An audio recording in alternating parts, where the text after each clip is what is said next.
Eurydice Jane Dixon was born on November 10, 1995. She was known for her courage, determination, and intelligence, as well as her kindness and deep passion for the arts. Life, however, had not always been kind to her. When she was just 7 years old, tragedy struck. Her mother, who had struggled with a heroin addiction, passed away in a shopping center due to an overdose. Eurydice was close to her siblings, her brother Christopher and sister Polly, as well as her father, Jeremy. Described as a natural performer, she quickly began building a career in stand-up comedy, establishing herself as a distinctive and strong voice in the comedy world. Although she was typically introverted, she began to grow, coming out of her shell and channeling her intellect and ideas into her comedy, often drawing on her personal experiences. A staunch feminist, Eurydice was able to make fun of herself and her beliefs, with social issues frequently influencing her routines. She was incredibly supportive of other comedians, with one peer calling her the comic's best friend. No matter what, she always found humor, even when a joke didn't land. Performing regularly at comedy clubs, she quickly made a name for herself in Melbourne's lively comedy scene. On Tuesday, June 12, 2018, Eurydice performed a set at the Highlander Bar, a venue she frequented, testing out some of her new material. Her sets were a success, and she was described as feeling on top of the world due to the positive reception. After she finished, she left the club and walked with her boyfriend, Tony, to see him onto his tram before she began her walk home. It was a walk she often did. As she came to Prince's Park, she took her shoes off and walked barefoot from west to east. She loved the park and did this every time she walked through it. She was just a few 100 meters from her home when she sent her boyfriend Tony a message at 12:02 a.m. on the morning of Wednesday, 13th. Said, "I'm almost home safe. How about you?" She walked across 2 of the football pitches and then on to the 3rd, almost back at the house that she shared with her brother and father. At 2:40 a.m., a passerby on his way home from work would make a terrible discovery. On a field at Prince's Park Sporting Precinct, a body was found. He immediately called the emergency services and began CPR. The ambulance was quickly dispatched. Despite the best efforts of the paramedics, they were unable to revive her, and Eurydice Dixon was pronounced dead at the scene. The area was cordoned off, and a murder investigation was launched. Detective Inspector Andrew Stamper asked for anyone who had been in the area between 11 p.m. and 3 a.m. to come forward, as they may have seen something of significance. The police asked for anyone with dash cams or CCTV to check their footage, as anything could help them paint a clearer picture of what had happened. As the investigation continued, a post-mortem would soon reveal Eurydice's cause of death. She had died as a result of asphyxiation and compression to the neck. She had suffered blunt force injuries across her body and head, and she had also been raped. Whoever had killed her was clearly a dangerous offender, and they needed to be stopped, and quickly.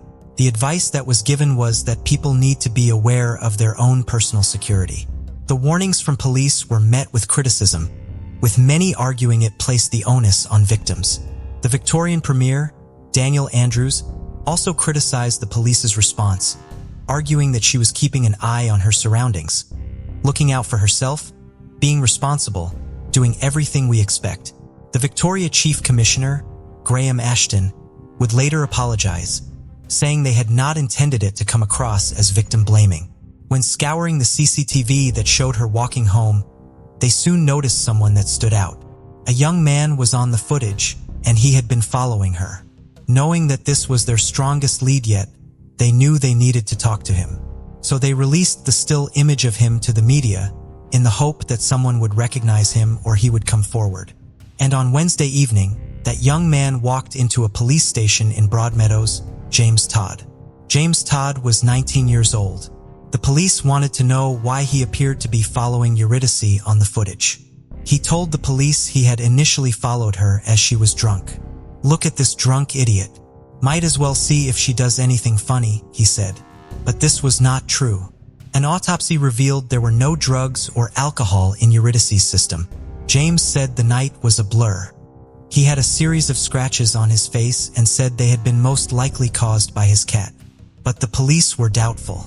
After repeatedly denying that he had any involvement over more than 600 questions, the police said they wanted to obtain his DNA and other forensic evidence, because if he wasn't involved, his DNA would not be at the scene. It was then that he changed his story. "Don't worry about the DNA. I did it. I will tell you everything," he said. The truth about James Todd and what exactly had happened would finally come out. As news continued to spread about what had happened, the tributes for Eurydice began to flood in on social media, with many comedians sharing their thoughts and donating to fundraising efforts to help her family. The Highlander bar where she had performed her last set paid tribute to her. She was a remarkable, talented, kind, unique, and universally loved person, and the entire staff are shattered and heartbroken.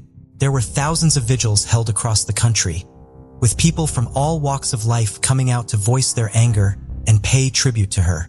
Prime Minister Malcolm Turnbull addressed a vigil in Canberra alongside the opposition leader, Bill Shorten, and said, "This young woman should have been able to walk across the park in her city as safely as she could walk across a room in her home or any public space."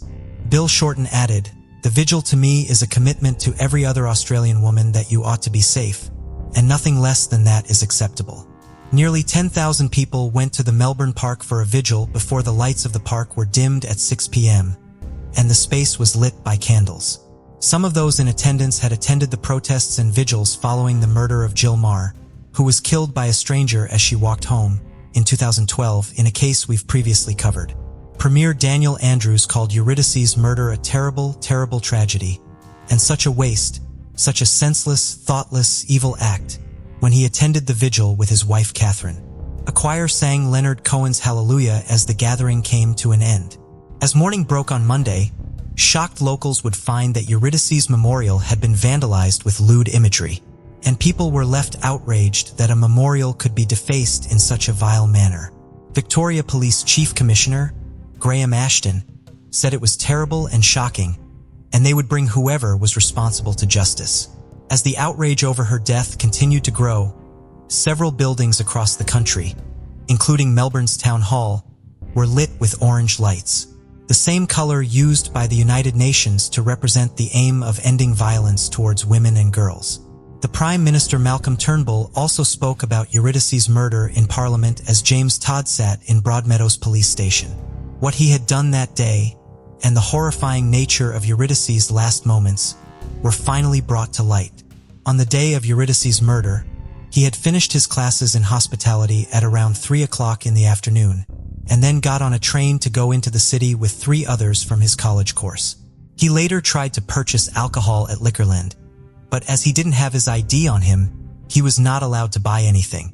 He went to a different store and bought vodka and cigarette rolling papers.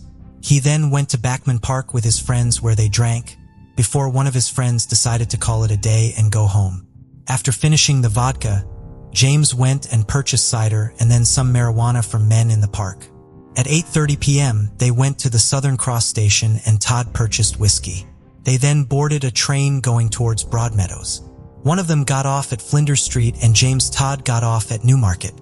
He bought tobacco and then headed back into the city and got off at Flinders Street station at 10:25 p.m.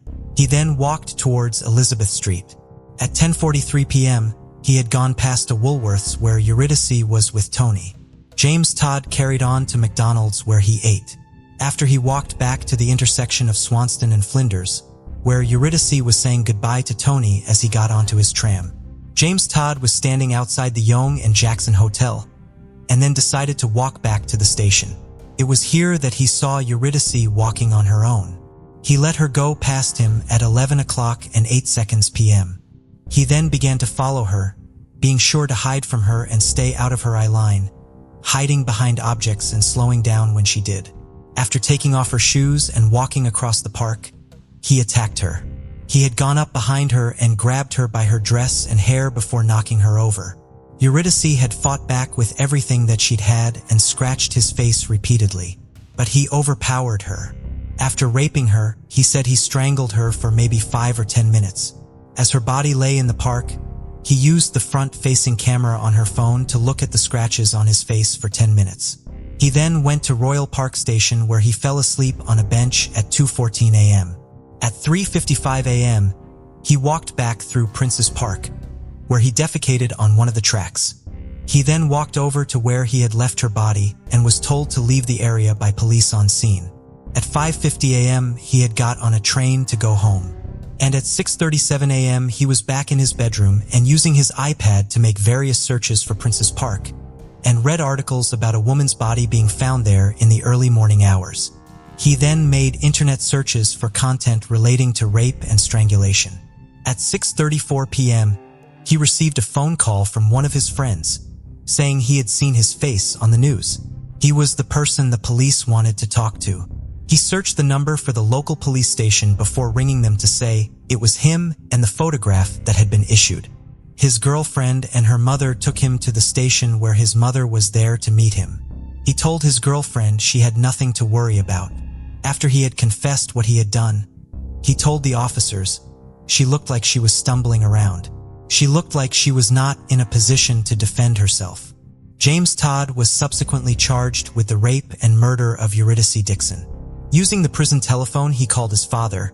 He said he was disappointed at the way Ury's murder had panned out, saying he felt like shit after and hoped the next time would be better. But who exactly was this young man sat in front of them? As the police looked into his background, they made several disturbing discoveries. He was the middle of 3 boys, and the home environment he lived in was described as neglectful and squalid. The kitchen floor was so rotten part of it had collapsed. The toilet was blocked, and garbage and rubbish filled every room. There were also several animals in the home. His mother suffered with depression and was later asked if this was a factor that led to the house being neglected. And he said, "No, it's always been like this." He had a diagnosis of autism spectrum disorder, and in his youth, James Todd exhibited repetitive behaviors and intense focus on interests, dinosaurs for example. At the age of 12, his school referred him to mental health services after they had grown increasingly concerned with his emotional well-being and his interactions with other people. As he moved into his teens, he was given treatment to help with regulating his mood, especially his anger. He spent less and less time at home and would sleep on the streets. He asked his girlfriend if he could move in and would spend his weekends at hers. Whilst in custody, Todd was diagnosed with sexual sadism disorder. Professor James Ogloff is a forensic psychologist and has more than 35 years of experience studying pedophiles, murderers, and rapists. He would later examine James Todd and spoke to The Age and the Sydney Morning Herald about sexual sadism disorder. He said that it is not entirely known how it develops in people, but that it is extremely rare. He said, "We don't know why this occurs, but we do know there are people like him whose sexual interests appear to be best satisfied by inflicting pain and ultimately ending the life of someone. It is not driven by their hatred of women. It is a sexual interest. The public wants a simple answer, but there is no quick fix." When looking at James Todd's internet search history, they revealed he had looked for snuff films, which are violent sexual encounters resulting in death. It was reported that from the age of around 11, he had been accessing increasingly violent pornography and had harbored a fantasy about raping a woman before killing her. On Thursday, June 28th, Ury Dixon's funeral was held. Her uncle, sister, and old drama teacher were amongst those who spoke at the service. "We'll Meet Again" by Johnny Cash and The Cure's Pictures of You were played. Her friend Kieran Butler described her as having the mind of a lawyer. She was someone who could attack an issue or idea from polar opposite sides. She could genuinely empathize with and understand a point of view or action that she vehemently disagreed with. The emotional service was a fitting tribute to Ury. The police would also catch up with the person who had vandalized her memorial. After he missed 5 shifts and breached the conditions of his bail by going abroad, he was sentenced to 5 months in prison. On Thursday, June 14th, James Todd appeared at Melbourne Magistrates Court. His lawyer said he should not be identified initially to allow for more time to obtain information about his autism spectrum disorder diagnosis. His lawyer also argued that identifying him could place him at risk in custody, and due to the high-profile nature of the case, it could mean it was harder to get reliable witness statements. The magistrate said that only Todd's face would be protected from being published. No application for bail was made, and he was remanded in custody. The November 8, 2018, the court heard from psychologists who discussed his sexual sadism disorder. Dr. David Thomas gave evidence for the defense and said that Todd posed a significant risk of re-offending. He said he had carried out assessment interviews with him where James Todd said the minute he went into the park, he knew there would be a sexual assault. He also said he hadn't been sure he would strangle her until he started attacking her.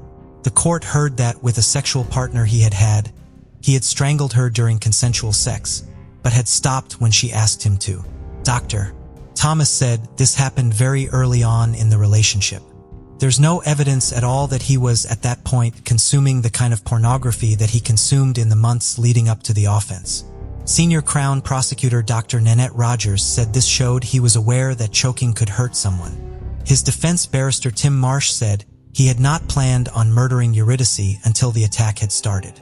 James Todd's girlfriend and female friends testified and said that in spite of his upbringing, which was described as dysfunctional, he had always been kind and respectful towards women, with his girlfriend saying, "I found James to be a very normal person. He seemed to always be quite happy and really good socially." Another friend said that James was outgoing and would easily talk to people, even those he didn't know, saying he was someone they would often go to for advice and someone who apologized if they did something wrong. Dr. Thomas and Dr. Ogloff disagreed about how much James Todd regretted what he had done. Dr. Thomas said that once he was in custody, he had started to understand the damage he'd caused. But Dr. Ogloff said Todd had displayed profoundly disturbing behaviors after killing her, such as making the internet searches for content relating to rape and going back to the park. Todd had told Ogloff that he felt nothing. Eurydice's sister Polly also addressed the court, saying that what James Todd had done had shattered and destroyed her family. She said she was now suffering from post-traumatic stress following her sister's murder, and that she was seething in anger about what he had done. Eurydice's boyfriend Tony said he would never be able to look at human beings in the same way again. When deciding upon his sentence, the Victorian Supreme Court Justice Stephen Kay had taken on board what Professor Ogloff had said when he testified for the Crown, that James Todd had a limited chance of being rehabilitated even though he was young. He said there was a lack of evidence to suggest that Todd's sexual sadism disorder could be properly treated. In his sentencing remarks, which lasted 2 hours, Justice Kay said that Todd's actions were perverted and depraved, totally and categorically evil, and craven and sadistic. He also referred to Todd's upbringing as a mitigating factor, saying he had been raised in complete squalor. A video was submitted to the court showing a walkthrough of the house he had lived in, and Dr. Thomas said it was one of the most extreme environments he had ever seen in his career. James Todd would pose a major threat to the public if he were to be released, the judge said. Alongside this, he was sentenced to 2 years for sexual assault, 11 years for rape, and 7 years for attempted rape, which are to be served concurrently. Following the sentencing, Jeremy, Eurydice's father, spoke to the journalists outside. James Todd appealed his sentence. Following her death, new scholarships for up and coming female stand-up comedians were created in her memory, with the state government announcing it before the Melbourne International Comedy. Eurydice's father Jeremy and siblings Christopher and Polly said in a statement, "We hope these grants continue." Eurydice cared about comedy. Thanks are also due to many other people who expressed their support for Eurydice in grief at her death, and concern about violence to women, a concern that Eurydice shared in her life. The director of the festival, Susan Proven, said, "The inaugural recipients of the stand-up grants are bold, funny women, strongly committed to their comedy careers and motivated by their authentic and joyful passion for comedy. The stand-up grant is inspired by the promise and ambition of Ury Dixon, a much-loved emerging comedian whose friends remember her as brilliant, brave, and beautiful, unafraid to delve into challenging material and with a big, bold laugh that filled a room. Ury Dixon was a bright light in the Melbourne comedy circuit. She will be remembered for her intelligence, her insight, and her wit, and the impression that she left is immeasurable. She will live on through the stand-up grants, and through those young female comedians whose lives are changed by it. Discover the chilling world of secret crime mysteries, where we delve into the most perplexing cold cases and unsolved crimes. Join us as we unravel hidden clues and explore haunting mysteries. Subscribe now and be part of the journey to bring these cases to light. Laurel, located in Yellowstone County, Montana, is described as a scenic, rural area on its outskirts, boasting beautiful hiking trails, camping spots, and lakes. At its heart, the town is vibrant, bustling with activity, and always offering something to do. From parades and small festivals to great shops, restaurants, and a strong sense of community. With a population of just over 7,000, one of its residents in 2019 was 57-year-old Lori Bray. Lori worked as a runner at a local casino and, by all accounts, led a peaceful, quiet life, often keeping to herself and enjoying time at home with her two rescue dogs, Mac and Nikki. She came from a large, close-knit family. Lori had a son, Justin, with whom she stayed in daily contact, along with 5 grandchildren, many brothers and sisters, and 8 nieces and nephews. A dedicated animal lover, especially of dogs, Lori not only cared for Mac and Nikki but also donated to rescue centers and charities, often fostering dogs until they found permanent homes. Her boss and former roommate, Kathy, described Lori as probably the sweetest, kindest, and most gentle person she knew. Kathy noted Lori's soft-spoken nature, beautiful spirit, and welcoming smile, always eager to help anyone and someone people could rely on. Her son Justin said this could sometimes be a double-edged sword and she could be too trusting of people, never seeing the bad in anyone even when they gave her a reason to question them.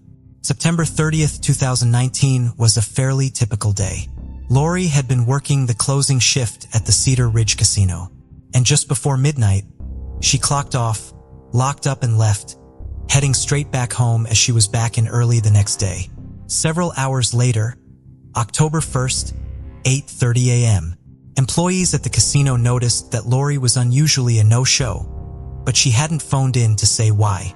Around the same time, her boss, Kathy, was driving into work herself, down an empty and secluded road with nothing to see but fields for miles.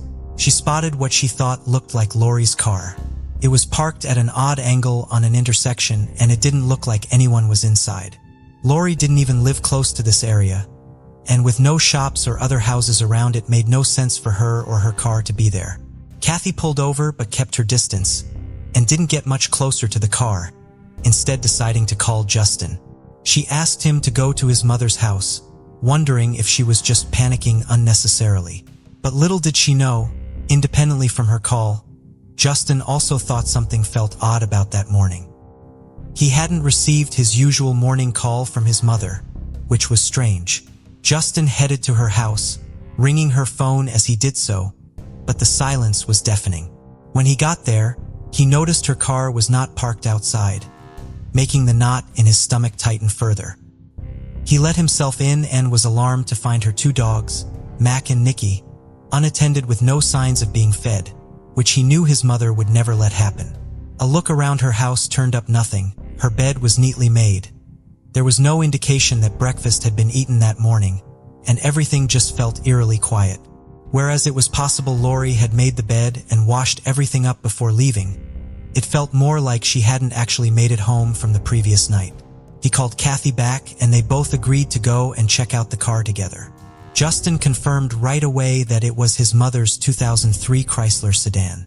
The sunroof was open, a handle and indicator were broken, and inside the floor on the back he could see her purse and her car keys. Her iPhone was also on the floor, lighting up as it was receiving calls.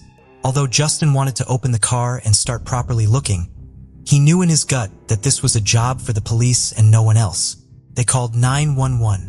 When authorities started inspecting Lori's car, they found bloodstains covering more than half of the seat in the back, and there was a muddy shoe impression on the passenger's side door. They also found Lori's clothes scattered about too, including her underwear, which appeared damaged as if they had been forcefully removed. The hooks on her bra were bent and some of the clothing had blood on it as well. It was all pointing towards a violent and troubling scene having taken place. Lori Bray was now a missing person. Everyone sprung into action, many in the community knowing her well and wanting to help.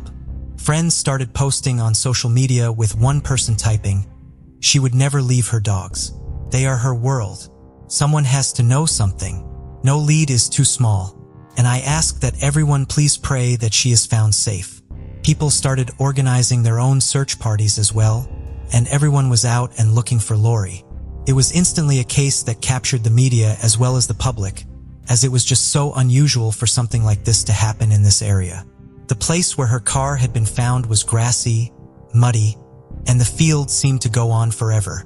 So looking for clues in a location like this was a big undertaking. Given the terrain, the searches were difficult anyway. But as the darkness started to creep in, things became impossible. Authorities told the volunteers to stop and wait until morning, which people reluctantly did. Police asked Kathy for the camera footage from inside the casino. She was not only able to give it to them, she was also able to say who most of the people were and give them their details so they could start interviewing them. On the night she had last been seen, Lori had been closing down as usual, restocking, cleaning, and the likes. Two women briefly started talking to her at the bar, and Kathy said she knew them. They were regulars. Another person then popped up who worked with one of the women. Kathy said his name was Diego Hernandez. Diego ordered a drink, and Lori asked to check his ID before serving him. A few minutes later, Lori could be seen pointing out the clock to him, indicating the casino was closing and he needed to leave. There was a very brief conversation before Lori carried on with the closed-down duties. At 11:20 p.m., Lori grabbed her bag, locked the door, and headed out. The casino was now closed and her car was parked just in view of one of the doors. She briefly walked back for a second, seemingly to talk to somebody, before getting into her vehicle with someone. Police quickly established it was 22-year-old Diego in the car, and at the time he got into the passenger side, he was the only person apart from Lori still on the premises. Not a single other soul was around. Detectives needed to know why he had left with her and if he had seen or heard anything that night, perhaps another customer that may have been lingering or acting oddly. Just before midnight on October 1st, Diego Hernandez was found at his address. He confirmed it was him on the cameras, and that Lori had very kindly offered to give him a lift home after they got chatting in the casino. He said he only went to the casino on a whim because he could get free drinks there. He arrived at about 9 p.m. and stayed for a couple of hours using a few machines and chatting to people. Diego said Lori drove him to his house, he said thank you and goodbye, and then he went to meet up with a friend ready to carry on the party. He said he hadn't seen Lori since he watched her drive away, and it was simply a passing encounter and a kind gesture from a stranger. But there was something that was standing out to police that they couldn't ignore. Diego's face, hands, and torso were covered with fresh scratches. One officer asked about this, saying it looked like someone had fought him off and that it was a little concerning. But Diego said the scratches had happened 2 days before when he got into a fight with a friend called Nick after going to a local strip club. He said Nick had a ring on and it had cut his face. He was very matter-of-fact and calm, confident in what he was saying, and showed no signs of being dishonest. With this, the police left. They found Nick and he admitted they had had a scuffle in his car. He said that Diego had suddenly started freaking out and was agitated. Nick said that at one point he had put Diego in a headlock before pushing him out of the vehicle, but he said there was no scratching involved, and he was shocked to see the state of his face. He had no reason to lie. He had already admitted to pushing him about and kicking him out of the vehicle, but the scratches were simply not linked to this incident. Despite what Nick had said, which did match parts of Diego's story, the fact was police had no other leads apart from him. Diego was still the last known person to have been with Lori, and by his own admission was in her car. The CCTV from Cedars Casino couldn't confirm whether the scratches were there at the time, but more footage from another bar just hours before showed that he had absolutely no marks on his face at all. Early on the October 2nd, the search party started back up and continued throughout the day. But at 7:30 p.m., detectives received the call that they had been dreading. A man had been out riding his ATV in a wooded area when he made an awful discovery. He had found the body of a woman lying naked on the ground. He didn't have to get close to tell that she was badly beaten and already dead. Police felt strongly they knew exactly who it would be, but made no announcements. However, just as word had traveled about Lori being missing, it was now traveling that an area was swarming with police and forensics, and soon it was confirmed. They had found the body of Lori Bray just under 2 miles from where her car had been dumped. She was at the bottom of a ditch, completely naked and in the fetal position. She was covered in abrasions and bruising. There was blood in her nose and in her hair, swelling around both of her eyes. She had a swollen lip and several broken ribs. Her cause of death was later confirmed as strangulation, but the examiner noted she had also suffered blunt force trauma to the face. A sexual assault kit was used, and although blood was found, no semen was. Some of the marks on her body indicated she had either been dragged down the hill or pushed down it. Not that she had been killed there. They now knew that she had probably been killed inside her own car and then transported there. Near to her body was her little necklace with a cross on it, and close to this was a fairly good imprint of a shoe. This print appeared to match the print found inside Lori's car. Lori's death and the state she had been found in was shocking. Officers said the level of violence and brutality was astonishing, commenting that whoever had done this was, put simply, a monster. Colleagues and friends were at a loss as to who would want to do this. They said Lori was loved by the regulars, had a great reputation in the community, and had never spoken about having any issues with anybody. Police did get a couple more potential leads when it came to light that she had been involved in some abusive and controlling relationships in the past, and maybe these men needed to be looked into. But Lori's exes, for various reasons, were completely ruled out. The once so tight community was now broken and scared, fearing that this might not be an isolated incident and maybe something could happen to someone else. One of the residents described Lori's death as profound and detrimental to the community as a whole. Nevertheless, everybody put their worry aside to come together for Lori's family and friends, raising money to help look after her dogs, support Justin, and donate towards the funeral costs. The police were able to find several locations where Lori's phone had pinged between midnight and 3 a.m. The casino was one where her car was found and where her body were found, and one near to Diego's house. Diego's house and that surrounding area had pinged just before the location where she was found at, by which point she would have already been killed. And this was pretty damning evidence. More interesting still, while he was in the other bar in the hours before he was at the casino, he spent the evening random women to drive him home, including the lady working behind the bar. She refused several times and said she felt very uncomfortable with his harassing behavior. On October 4th, detectives executed a search warrant at Diego's residence. They collected the clothes he was seen wearing that night, some of which looked like they had been bleached as well as freshly washed. This stood out immediately, as his room was full of dirty laundry. They also found a pair of soaking wet Nike shoes that had also just been washed. The tread of the shoes matched the print that was found inside Lori's car and near to her body. Detectives started going through Diego's phone, and it turned out that just a couple of hours after Lori had been killed, he made some interesting searches online. How long do investigations last? How long do FBI investigations last? Is there a limit to how many years they can investigate someone? He went to the station and gave the authorities a DNA sample. And then, after this, he changed his story. He said that he and Lori had spent some time talking in the car and they were getting on well. They then smoked some cigarettes and ended up having sex near his home. But he swore he hadn't seen her after that. Officers still didn't have enough to hold him, so he was allowed to go home. Everything was processed quickly, and before long they had everything they needed. Diego's DNA was a match to the DNA found on Lori's body and under her fingernails. Diego was called back in, where he would change his story for a final time. He was now claiming that he and Lori had actually been in a relationship for over a year, and they were just keeping it a secret. And that was why he had lied so much.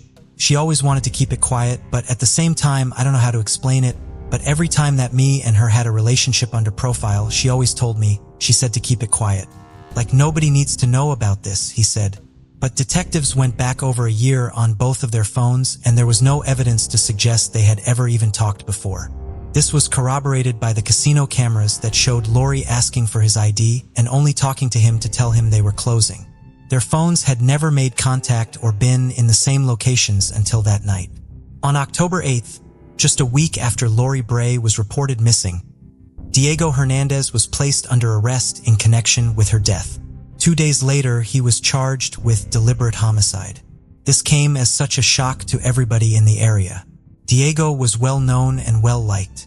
He always seemed polite, friendly, and quite quiet. His friends said he was down to earth and genuine, and this had left them blindsided. The police's theory was this: given all the CCTV that seemed to show Lori getting into the car with him willingly and not under duress, indicated that Lori had offered to give him a lift home, as he had originally said, likely feeling sorry for him given how late it was.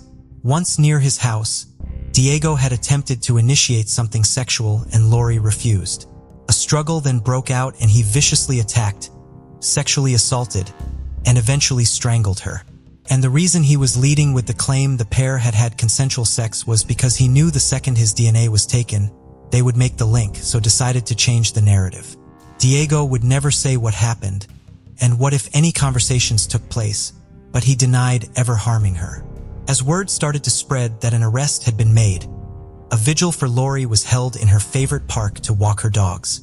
Money was still being raised and a lot of people were donating to the charities she once did so much for. Diego Hernandez pleaded not guilty, and the now 24-year-old's trial began in March of 2021.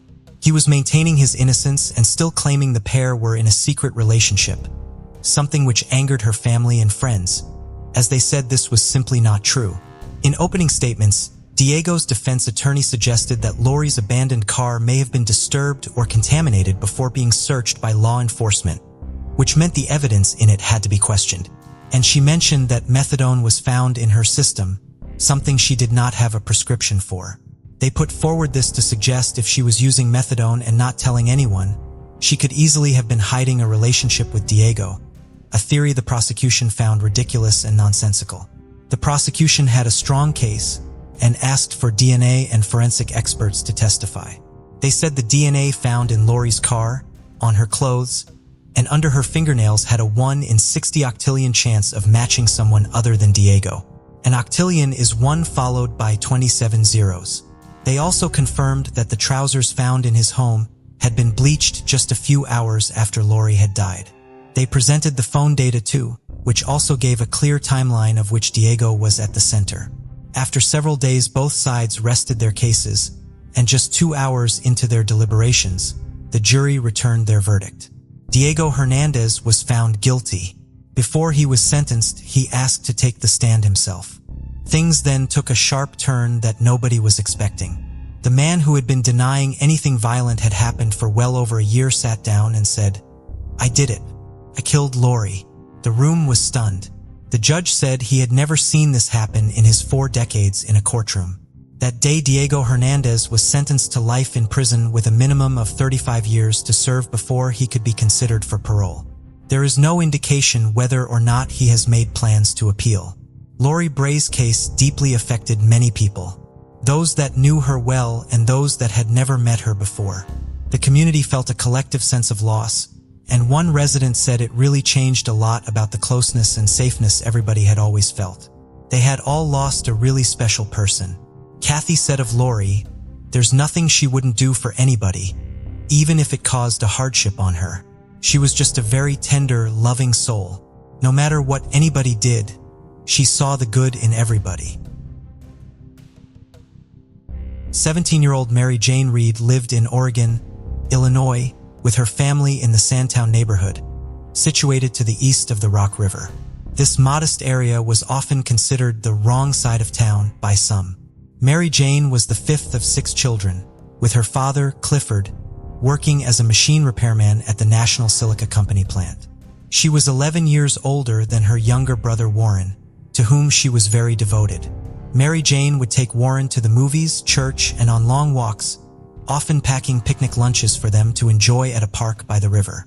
At 15, she began teaching Sunday school and earned a certificate from Oregon Bible College.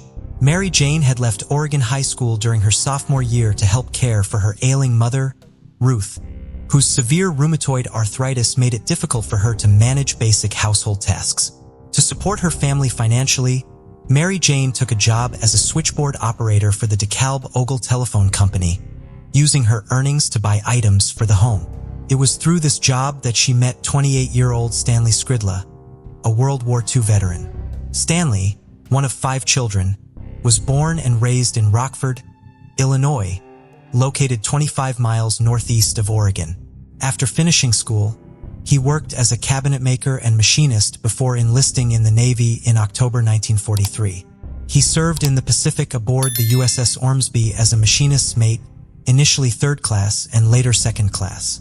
He was honorably discharged in December 1945 and began working as a lineman for the Illinois Bell Telephone Company in February 1946.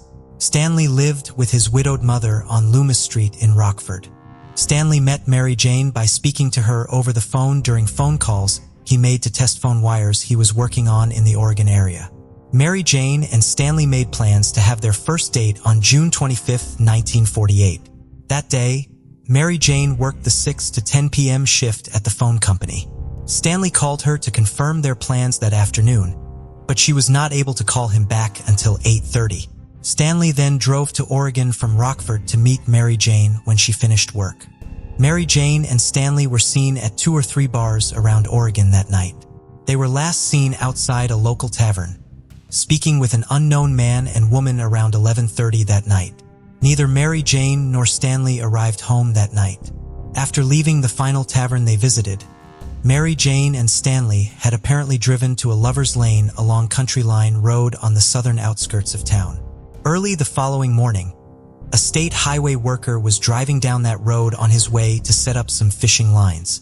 On his way, he came across a man's Oxford shoe in the middle of the gravel road. When he stopped to investigate, he found the body of Stanley Skridla in a ditch on the side of the road. He had been shot 5 times, once in the chest and 4 times in the lower abdomen. It was estimated that he was killed between 1 and 2 a.m. According to authorities, it appeared Stanley had been pulled from his car and shot. His body had then been dragged off to the side of the road. At the scene, they found a large pool of blood, a cigarette stained with red lipstick, and 5 .32 caliber shells. Stanley's car was located a short time later, parked approximately a mile away from the scene, in a parking lot across the street from one of the establishments he and Mary Jane had visited the previous night. There was no he and Mary Jane had visited the previous night. There was no blood inside of the car. No one could find Mary Jane Reed. Local and county authorities began a massive search for the missing girl and received help from local volunteers. Hundreds of people were a part of the effort, searching remote areas in and outside of Oregon. The Reed family held on to hope that Mary Jane was still alive. These hopes were bolstered when they received a phone call from a psychic who assured them that Mary Jane was not dead. She was unharmed, but being held captive by a man with a dark complexion and would return home soon. Desperate as they were for information, the family found solace in this account. The psychic's vision was proven wrong on June 29th, for days after Mary Jane disappeared, when a 28-year-old truck driver named Harold Sigler discovered her body. Harold worked for the National Silica Company, who also employed Mary Jane's father. On the morning of 29th, Harold was driving down a company lane, approximately 2 miles away from the Lover's Lane where Stanley's body had been found to reach a sandpit owned by the company, from which he was to haul sand. He stopped along the way to speak with another driver, and when he left his truck he noticed a foul smell and discovered Mary Jane's body amongst the weeds under a box elm tree, some 4 feet off of the road. Mary Jane was wearing just her bra, underwear, and her mother's wedding ring. Ruth had given her the ring as a gift once her arthritis prevented her from wearing it, and Mary Jane had been thrilled to have it. The rest of the clothing Mary Jane had been wearing the last night she was alive had been thrown on top of her body. According to her death certificate, Mary Jane had been shot once in the back of her head, near the base of her skull. She, like Stanley, had been shot with a .32 caliber bullet, believed to be the same weapon used to kill Stanley. Authorities believed that she had not been held captive when she was taken from the Lover's Lane, but had rather been killed not long after Stanley's death. Ruth Reed was so distraught over death of her daughter and fearful that the same fate would befall another member of her family, that she refused to allow her son, Warren, to attend school for months. Clifford Reed ultimately made the decision to place her in a state mental institution a year after Mary Jane died. Ruth returned home after a year, but was never the same. Investigators spoke to dozens of people to try to find leads in the case. Mary Jane had been very popular, regularly going on dates, so authorities spoke to other young men she had socialized with. They also interviewed 4 women in Rockford Stanley had previously dated. Rumors circulated that the murders were the result of a love triangle gone wrong or payback from some sort of gambling debt Stanley had accrued. The theory in the case that became perhaps the most popular and persistent was that Mary Jane and Stanley had been killed by a local chief deputy sheriff. He and Mary Jane had a brief relationship, but Mary Jane no longer wanted to be involved with the older married man. On the afternoon before Mary Jane went missing, he showed up at her home to try to convince her to continue seeing him. He grabbed her by the arm as she struggled to get away from him. He struck her several times before throwing her to the ground and finally leaving. The deputy reportedly also ran into Mary Jane at one of the bars she and Stanley visited while out on their date, meaning that he had known she was out with another man. According to a police report at the time, the deputy had reported to work the day after Stanley's body was discovered without his service weapon, claiming he had sold it to someone in a bar. This led to whispers around town that police had not solved the case because they were covering up for one of their own. The deputy passed away in the mid-1980s. As the years went on, rumors and speculation continued, but progress in the case came to a halt, and it remained unsolved for decades. Over those decades, both of Mary Jane's parents, as well as all but one of her siblings, passed away without learning who killed her. The lack of answers in the case did not diminish local interest in the story or hope in Mary Jane's brother, Warren Reed, that it would eventually be resolved. Major developments in the case would come more than 50 years after Mary Jane and Stanley were murdered, with the help of a somewhat controversial local figure. Mike Arians had worked as an insurance fraud investigator, a dinner theater producer, and a county commissioner in King County, Illinois before he purchased a restaurant in Oregon. Now known as the Roadhouse, the establishment had previously been known as the Stenhouse and had been one of the places Stanley and Mary Jane had visited the night they were killed. Stanley's Buick had been found parked across the street from it after his body was discovered. Mike purchased the restaurant the year of the 50th anniversary of Mary Jane and Stanley's murders. As such, the story was featured heavily in the local media and caught Mike's attention. However, he soon decided to run for mayor of Oregon, which diverted his focus from the case until after his election to the position in April of 1999. Perhaps because of his own modest background, Mike became increasingly concerned that Mary Jane Reed had been viewed by the authorities at the time of her murder as disposable because she came from the lower-class area of Sandtown. He began hearing more details about the case from people around town, which led to him reaching out to people connected to the case, including Mary Jane's brother, Warren. While Mike claims he simply wants justice for Mary Jane and Stanley, he does have detractors who view him as either obsessive or opportunistic rather than altruistic. Mr. Arians is full of it. He's a jerk. He's trying to make money. Melvin Messer, a former Ogle County sheriff, told the Chicago Tribune in 2012. Allegations that Mike has tried to use Mary Jane and Stanley's deaths for his own profit stem largely from his efforts to get a book written and a movie made about the case. Neither of those projects ever came to fruition. Mary Jane specifically also plays a part in Mike's restaurant business. Mike has what some have described as a shrine to her at the Roadhouse, featuring numerous framed pictures and articles, a portrait drawn in pencil, and a mannequin dressed as Mary Jane. While this could be viewed as a marketing ploy, Mike claims he has all the items on display to celebrate Mary Jane's life and make sure she is not forgotten. Mary Jane did visit what is now the Roadhouse just hours before her death, and Mike believes that visit continues to tie her to his restaurant. He has repeatedly said that he does not particularly like the term haunted, but he does believe that Mary Jane maintains a determined presence in his restaurant. He claims that employees have seen apparitions in the restaurant and points to events like the repeated spontaneous playing of the same song on the jukebox and unexplained gusts of cold air in the Roadhouse as evidence of Mary Jane's presence there. He has held seances in the restaurant, which was also featured on an episode of the Travel Channel show, The Dead Files. According to Mike, his critics are wrong to claim that he has financially benefited from his investigation into the case. Business at the restaurant went down dramatically after he became involved with the case, and within just the first few years of his efforts, he had personally spent tens of thousands of dollars doing research and hiring private investigators. He further claims that his interest in Mary Jane and Stanley's case was part of the reason he lost his bid for re-election as mayor of Oregon in 2003. There are, of course, other reasons which could explain why the people of Oregon did not vote to re-elect Mike. For example, in December of 1999, He was indicted on charges of official misconduct and disregard of election laws in relation to his legal place of residence at the time he held his different government positions.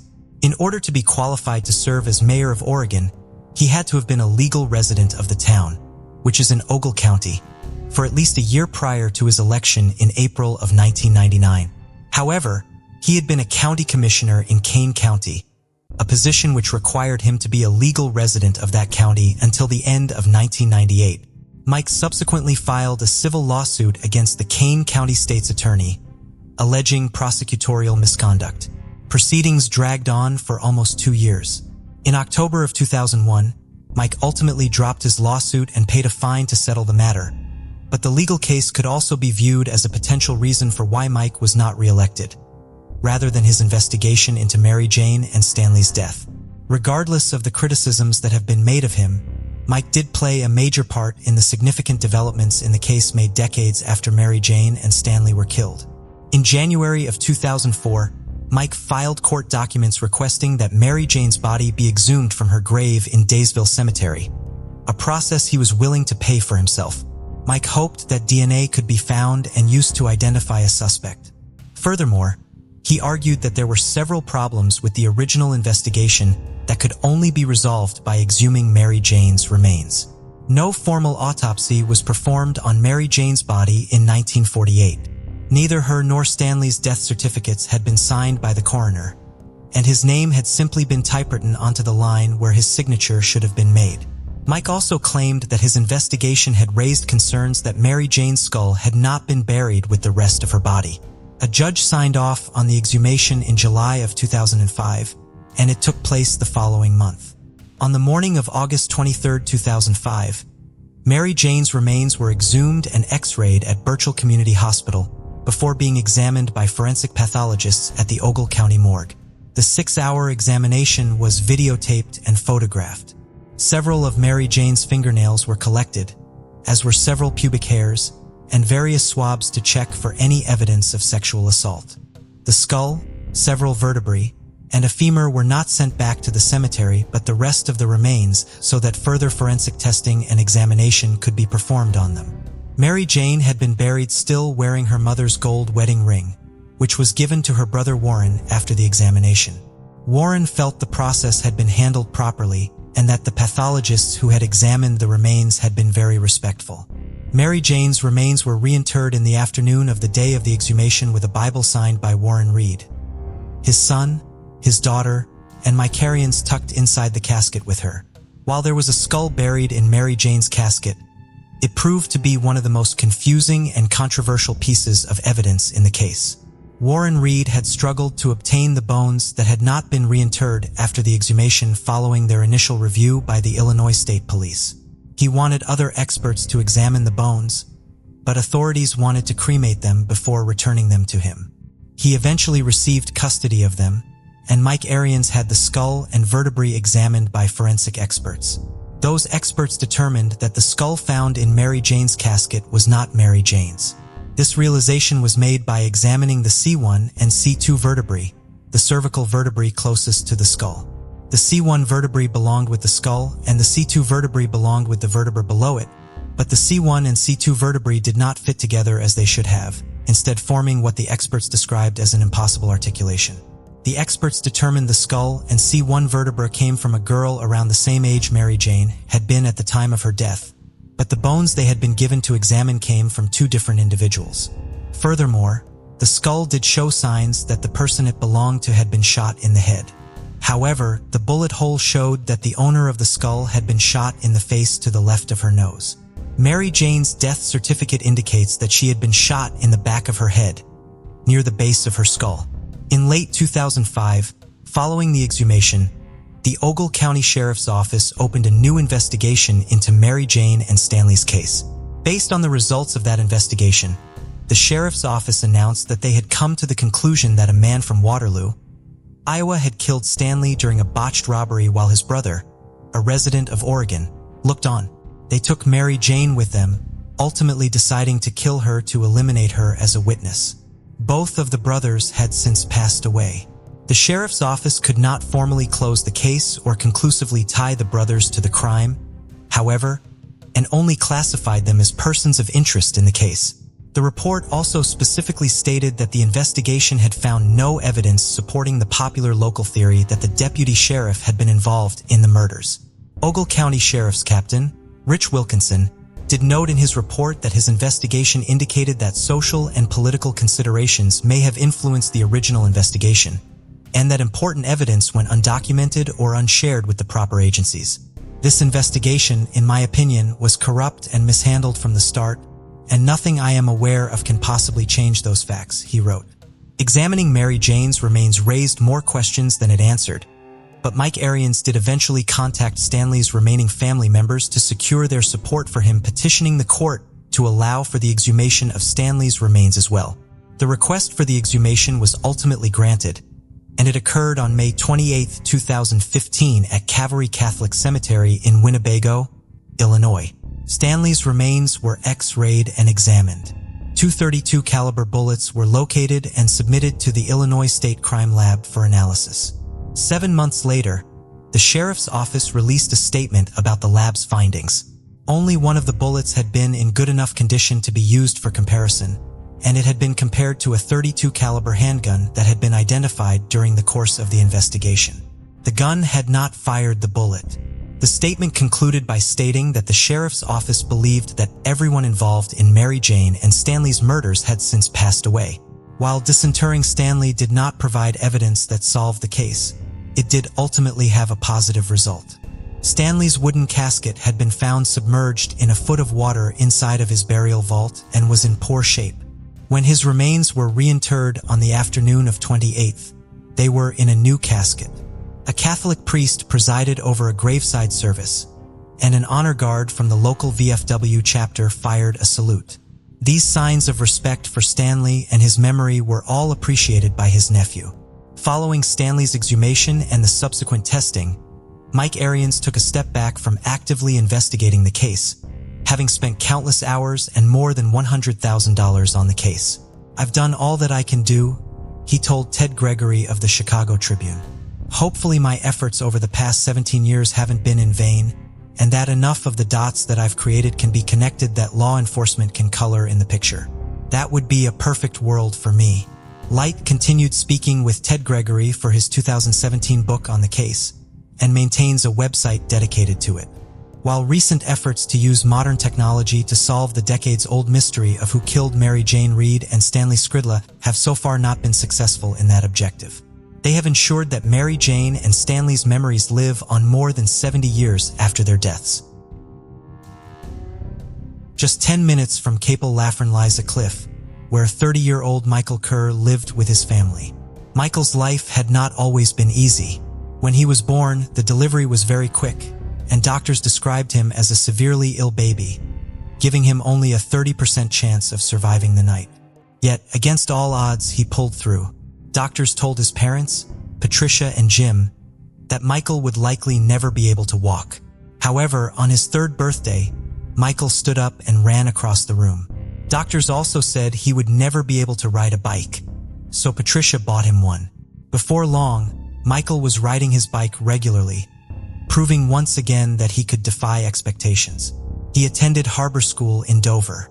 At the age of 6, Michael was diagnosed with Fragile X syndrome, a genetic condition that causes various developmental delays. But by the time he was 9, doctors dismissed this diagnosis. His mother later expressed her belief that Michael actually had cerebral palsy. Regardless of any challenges, Michael never let anything hold him back. He grew into a joyful and humorous boy, always full of energy. Patricia described him as having a cheeky grin and a mischievous personality. He had a slight stammer when he spoke and struggled with hand-eye coordination, but none of it stopped him from pursuing his passions, one of which was music. Michael had big dreams and wanted to make it as a DJ. He loved nothing more than DJing for the clubs and pubs in the local area, playing a huge range of music that reflected his diverse tastes. After passing his driving test, Michael's love of cars and driving grew too, and he was over the moon to buy his first car, a Renault Clio, a motor he adored. He would often drive into Dover and offer folks rides home for petrol money when the pubs had taken their last orders. He was always looking to help, and make sure people got home safe, especially the young female pub and club goers. This kind-hearted and giving nature made him extremely popular and well-loved amongst the locals and the wider community. But his mother Patricia said that some would take advantage of his helpfulness and good nature, such as with him giving them lifts and money, and she also said that he didn't see the bad in people. Wednesday, April 10, 2013. Satmar Lane is a quiet and secluded country lane in Capel Laffern. It's surrounded by fields and ponds and has an embankment running along each side. It was here that a disturbing discovery was made. Patricia said that she had woken that morning feeling sick and anxious, nervous that something bad was going to happen. Then came the knock at the door that every parent dreads. She opened the door to a woman who asked if she was Michael Kerr's mother. She said that she was. The officer simply replied, "I'm sorry." Michael Kerr's body had been found at the end of Satmar Lane, a few yards away from his Renault Clio that had been wedged up against the embankment. There were major wounds across his body and neck, and it was clear to the officers that they were dealing with a sadistic murder. It appeared that there had been an attempt to move his body, which was surrounded by a pool of blood, and there was also significant blood spatter in his car. His cousin Linda was away with the family in a little holiday village, and Michael was due to head down and join them. She then began receiving numerous calls and messages. It was then that she learned her beloved cousin had died. For those that knew him, they were in shock. Michael was loved by so many, and nobody could understand why anyone would want to hurt him. As news began to spread throughout the community, people could not believe that a crime this brutal and violent had happened. Police had swarmed Capel Laffern, and this quiet little part of the UK had been turned completely upside down. The murder had been a violent and incredibly frenzied one. Michael had been stabbed 10 times and had 11 slash wounds to his body. 2 of his teeth were also found underneath his body. Severe force had been used to smash them out of his mouth. He had defensive wounds, but they were few, meaning he had potentially been caught unawares or lost so much blood in such a short space of time that it had left him physically unable to do anything. Detective Chief Superintendent Paul Fotheringham said that the police had decided to take the unusual step and asked a pathologist to come to the scene to carry out assessments and take samples as the body lay in situ, a decision that is only taken in the most serious of cases. But the pathologist was unable to make it, and the weather was beginning to turn. So a tent was erected around his body before he was taken away to the mortuary. The task that lay in front of the police officers was enormous. They needed to search all around the area for any clues that could lead them to what had happened, and to whoever was responsible. A huge team of officers were searching the lane, and divers were dispatched to search the ponds nearby. His phone was missing, but his wallet was still there, and it didn't appear to have been touched, meaning it did not seem to be a robbery that had gone wrong, leaving them still hunting for a motive. Did his phone contain evidence that pointed to his killer, and was that why it was missing? Given the position of his Renault Clio, it seemed that someone had attempted to use his car to drive away from the scene of the crime but abandoned it when they couldn't drive it over the bank. There were so many questions and so few answers. Rumors soon began to swirl within the local area. The port of Dover was not far away, with people coming into the country and going out of it all the time.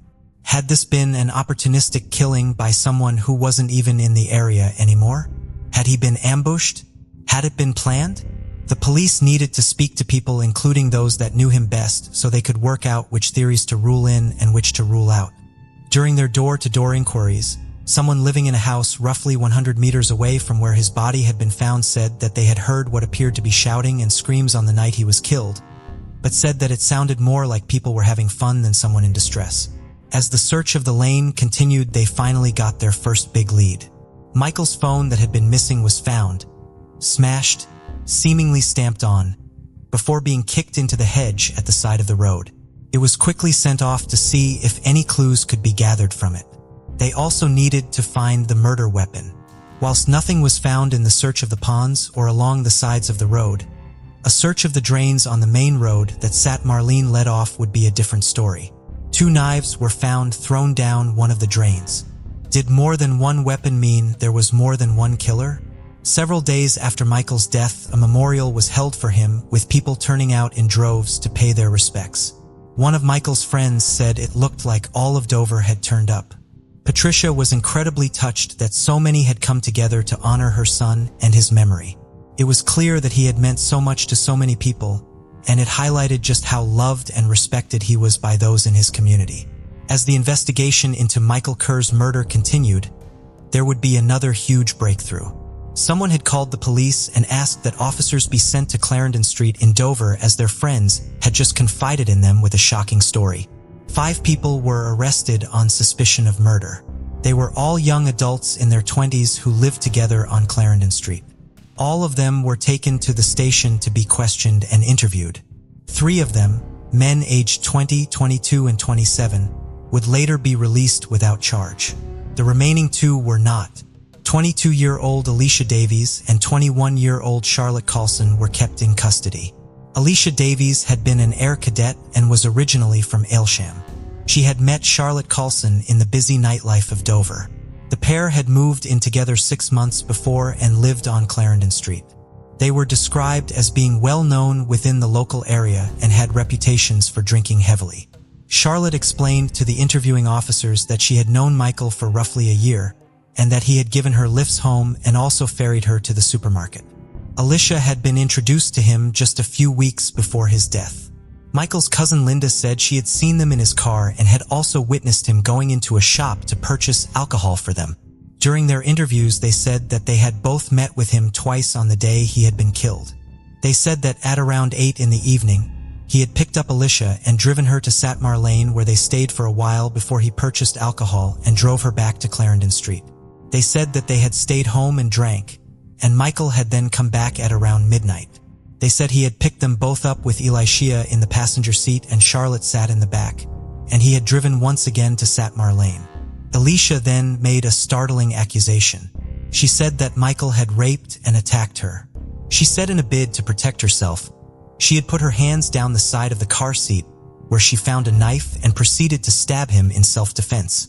Charlotte said she had been asleep in the back and had woken up to Alicia stabbing him, adding that she had been unable to get out of the car as it had no doors for the back seats. She said that the pair had then attempted to move Michael's body and then drive away in his Renault, but the car had stalled. So they left it on Satmar Lane and proceeded to walk home, leaving Michael lying on his own, bleeding to death. The police needed to ascertain if their stories checked out and if the argument of self-defense was a plausible one. What was unusual was that the pair had no history of violence and had never had any run-ins with the law, so for them to be responsible for such a violent crime was shocking.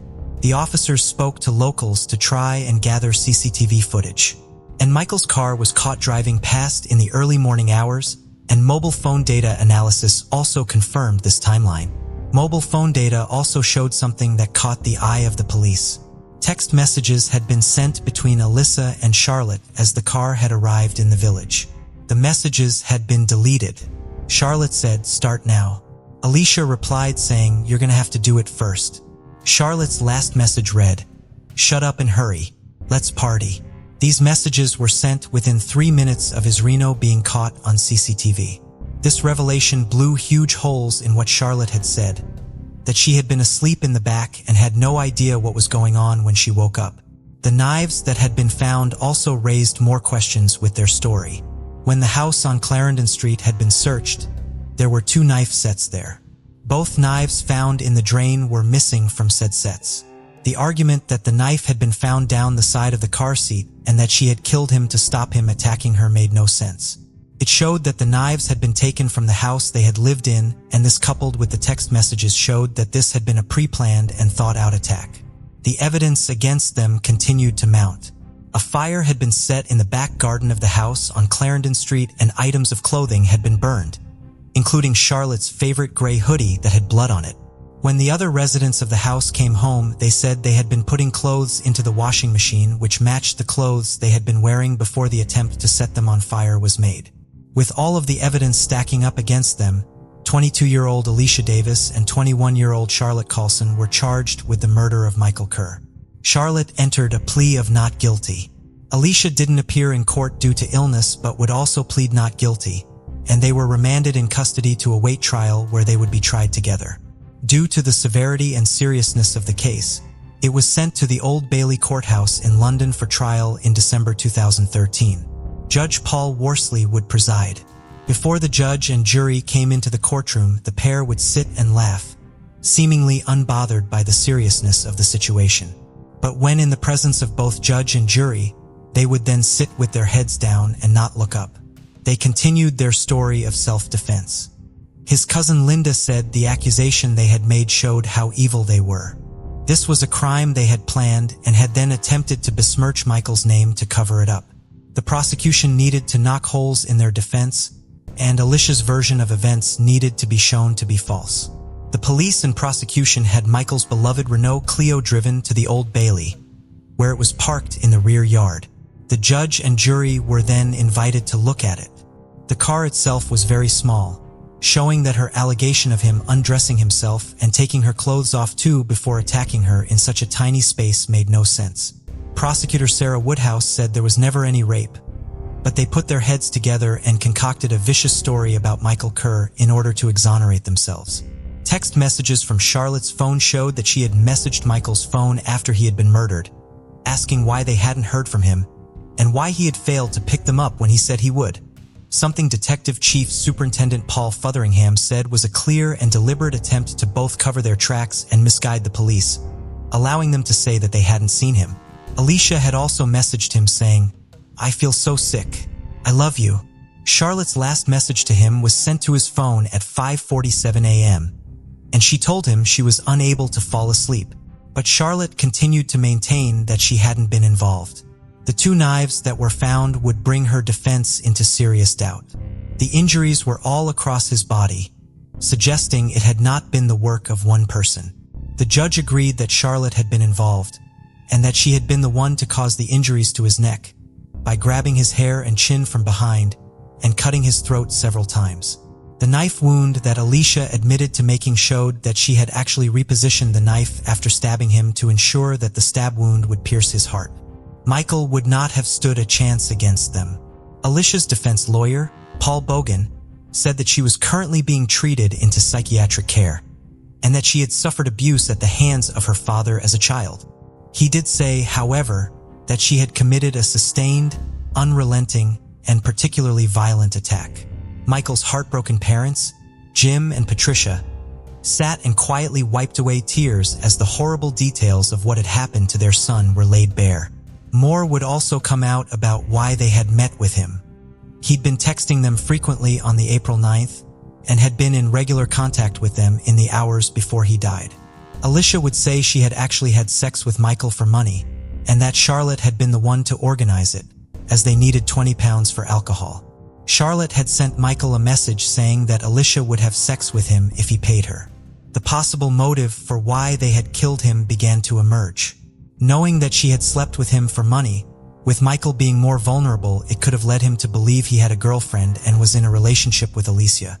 Detective Chief Superintendent Paul Fotheringham said that rather than explain to him that that was not what it was, they decided to kill him. After killing him, CCTV was shown to the court proving that they had appeared to go about their night as normal by later visiting a McDonald's and going to buy alcohol. As they returned home, they were heard laughing and joking with each other by neighbors. After hearing all of the evidence, the trial concluded after 3 weeks. And before long, the jury had returned its verdict. 22-year-old Alicia Davis and 21-year-old Charlotte Carlson were unanimously found guilty of the murder of Michael Kerr. The pair both burst into tears as the verdict was read out.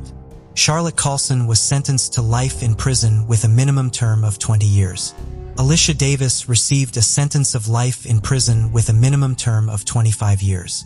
Michael's devastated mother Patricia said that the pair should have received longer sentences.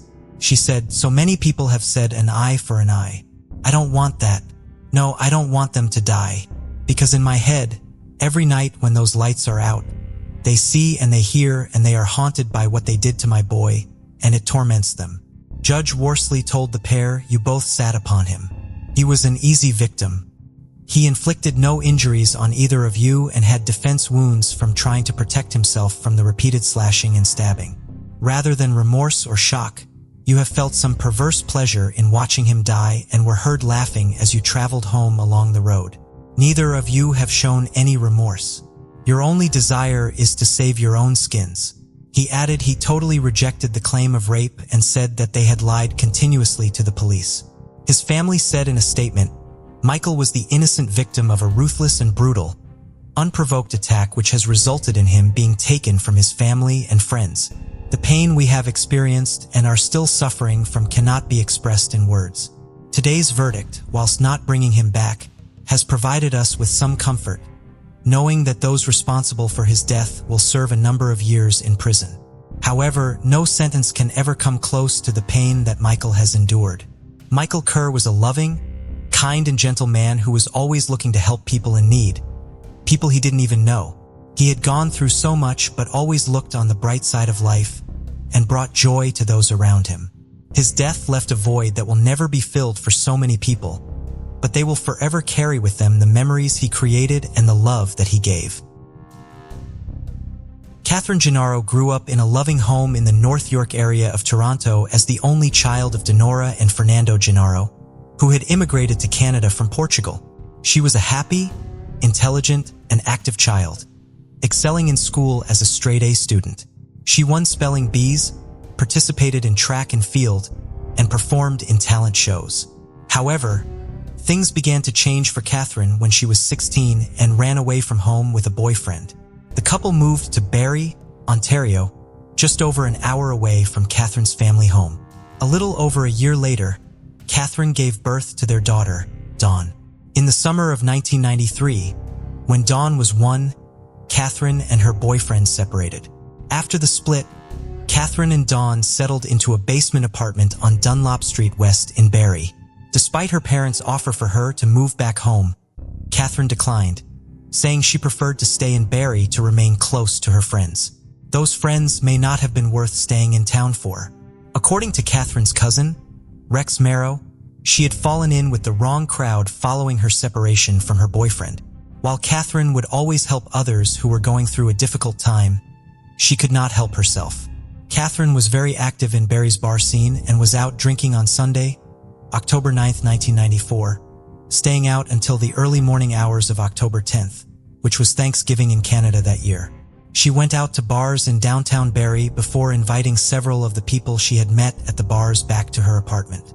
Just before 8 o'clock on Monday night, October 10th, 20-year-old Catherine's body was discovered on the floor of her apartment surrounded by blood by some of her friends. Her autopsy would find that she had died of multiple stab wounds and had sustained several scratches to her face. Dawn was thankfully not at the apartment at the time of the murder, as she was spending the holiday weekend with her grandparents. She remained in their care after her mother's death. The Barrie Police Service originally led the investigation into Catherine's murder, receiving support from Provincial Police's Forensic Identification Bureau. Physical evidence was collected and sent to the Centre for Forensic Sciences in Toronto and to a private lab. Numerous interviews were conducted. Catherine had ties to the local drug trade, and the theory in case was that robbery had been the motive for the murder. Catherine's telephone had been ripped from the wall and was missing from her apartment, leading authorities to speculate that her killer may have taken it because their contact information was stored in the phone's memory. The phone was eventually discovered in a creek near Catherine's apartment building. While the memory was somehow still intact, it did not reveal any important information. Police identified 6 suspects they believed participated in or had knowledge of the crime, but could not prove that any one of them was Catherine's killer. In October of 1999, the case was turned over to the Ontario Provincial Police so that they could use an unspecified investigative technique in the case that the Barrie Police Service did not have access to. This technique was never able to identify Catherine's killer, and the case was transferred back to the Barrie Police Service in February of 2012. While decades passed without an arrest in the case, this was not because of a lack of effort from the police in Barrie. Experts in various scientific and law enforcement fields in both Canada and the United States were consulted on the evidence in the case. More 350 witnesses were interviewed as a part of the investigation. In 2014, Barrie Police Detective Rob Gravel stated that he believed he knew the identity of the killer. He claimed that the man was local and that he was keeping tabs on him. He hoped that was close to finally being able to make an arrest in the case. 2 men were under police surveillance in connection with the case at the time. Police optimism in the case was largely due to continuing improvements in DNA technology. DNA had been found at the crime scene, but the various sources of it had become mixed. Technology was advancing to the point where they hoped the different profiles could be isolated and separately identified. Police held a press conference in October of 2014 following the 20th anniversary of Catherine's murder, discussing their ongoing investigation. Catherine's daughter, Dawn Nelson, was present at the press conference, but Catherine's parents, Donora and Fernando, were absent as they had both passed away. Their daughter's death was devastating to them, and they both became extremely depressed following it. Later in their lives, they both developed cancer. Janaro died in May of 2012 and Fernando died in January of 2014. They're both in a better place right now, reunited with my mother, but it was a tough way to get there. Catherine's then 22-year-old daughter, Dawn, said at the press conference, "Now I stand alone, holding on to the hope that there will be justice in my mother's case. I hope to one day have closure to what has caused me so much pain. It will be more than another 6 years before that day finally came." On January 13, 2021, 58-year-old Robert Bruce McQueen was arrested in the south end of Barrie and charged with Catherine's murder. The name Robert Bruce McQueen was not necessarily well known in Barrie, but his alias, Bruce Ellis, was. He had begun using his stepfather's last name of Ellis rather than his birth name of McQueen following his mother's remarriage when he was young. According to individuals who grew up with McQueen and spoke to the press following his arrest, the person they knew as Bruce Ellis had a reputation as someone you did not want to mess around with. He was a tough guy, prone to violence, who never finished high school because he was in and out of jail so frequently. As an adult, he worked various odd jobs, mainly in construction. Due to the ongoing legal case against McQueen, any specific details about the evidence against him have not yet been released to the public. According to police, McQueen's arrest was made following a tip about him they received in 2019. It has not been revealed if DNA or any other physical evidence ties him to the murder. Police say that Catherine and McQueen knew each other, but have not provided further details on what their relationship was. It is unclear if McQueen was one of the original 6 suspects identified in the case or one of the 2 men under surveillance in 2014. Barrie Police Communications Coordinator, Peter Leon, has only specified that McQueen was known to investigators. Due to the pandemic, McQueen's first 2 court appearances on January 14, 2021 have been held via video conference. At his second appearance, he said he did not yet have a lawyer to represent him, but believed he would have one secured by the end of that day. His next court appearance is scheduled for January 28th. The first-degree murder charge against McQueen has not yet been proven in a court of law. Following McQueen's arrest for her mother's murder, Dawn Nelson released a statement through the Barrie Police Service. "I want to thank those who never gave up hope in looking for my mother's murderer," she said in it. "I wish my grandparents, Donora and Fernando Janaro, were alive to see this day. Grief is the most familiar feeling to me. Closure on my mother's case will help to finally bring me some peace." On July 5, 1966, around 2 p.m., a young couple entered Roper's Motel in Pecos, Texas, some 200 miles east of El Paso. The girl was believed to be between 17 and 20 years old with an olive complexion and dark hair. She was approximately 5 feet 4 inches tall and 120 pounds. She was dressed in a flower-patterned shirt and dark-colored shorts. The man with her was slightly older, approximately 25 years old with blonde hair and an average build. He was estimated to be around 5 feet 7 inches tall. The couple registered at the motel as Mr. and Mrs. Russell Batown. 3 hours after they checked into their room, while the man was taking a nap in the room, the young woman went out to go swimming in the motel's pool. No one else was swimming at the time. The 16-year-old granddaughter of the motel's owner then heard screaming coming from the pool area. When she reached it, she saw the young woman unconscious in the pool. She pulled her from the water and began attempting to resuscitate her. An ambulance was called and the young woman was taken to the hospital, but she was declared dead when she arrived. Her death certificate would list her cause of death as drowning. After the man who had been traveling with the young woman was informed of what happened, he left the motel. He convinced motel staff to let him take the registration card for the room with him, claiming he had no other form of identification to use when he reached the hospital. However, he never went to the hospital to inquire about the young woman he had been traveling with and had told motel staff was his wife. He was last seen driving a late model sedan, but left town and was never seen again after he left the motel. He took all of his and the young woman's belongings with him. Authorities had no means of identifying the man who had not used his real name to register at the motel. Russell Batoon was a real person, but he was a Marine stationed in North Carolina, and no connection between him and the unidentified couple using his name could be made. Without any of her belongings, authorities had no clues to follow to try to identify the young woman. Unable to determine her identity or locate her family, the citizens of Pecos collected money to pay for a funeral and proper burial for her. She was buried in Fairview Cemetery, her grave marker simply reading "Unknown girl drowned July 5, 1966. Local citizens and law enforcement officials working on her case have continued to bring flowers. The Pecos Police Department's commitment to identifying their Jane Doe did not diminish over the years, and eventually they began searching for new resources in their effort. On August 27, 2019, Jane Doe's remains were exhumed so that new forensic techniques could be utilized in her identification. Authorities worked with the University of North Texas, such as for human identification, to record her information in NamUs and perform initial DNA testing. In 2019, police also partnered with the National Center for Missing and Exploited Children, who released a new artistic rendering of what the young woman looked like when she was alive. They hoped that someone would recognize the young woman in the image after it was disseminated to the public through the media.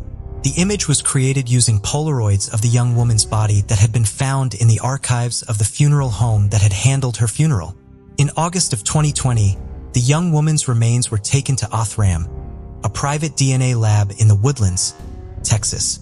They extracted DNA from one of the bones and developed a DNA profile. The National Center for Missing and Exploited Children then began coordinating an effort to try to identify the young woman using genetic genealogy.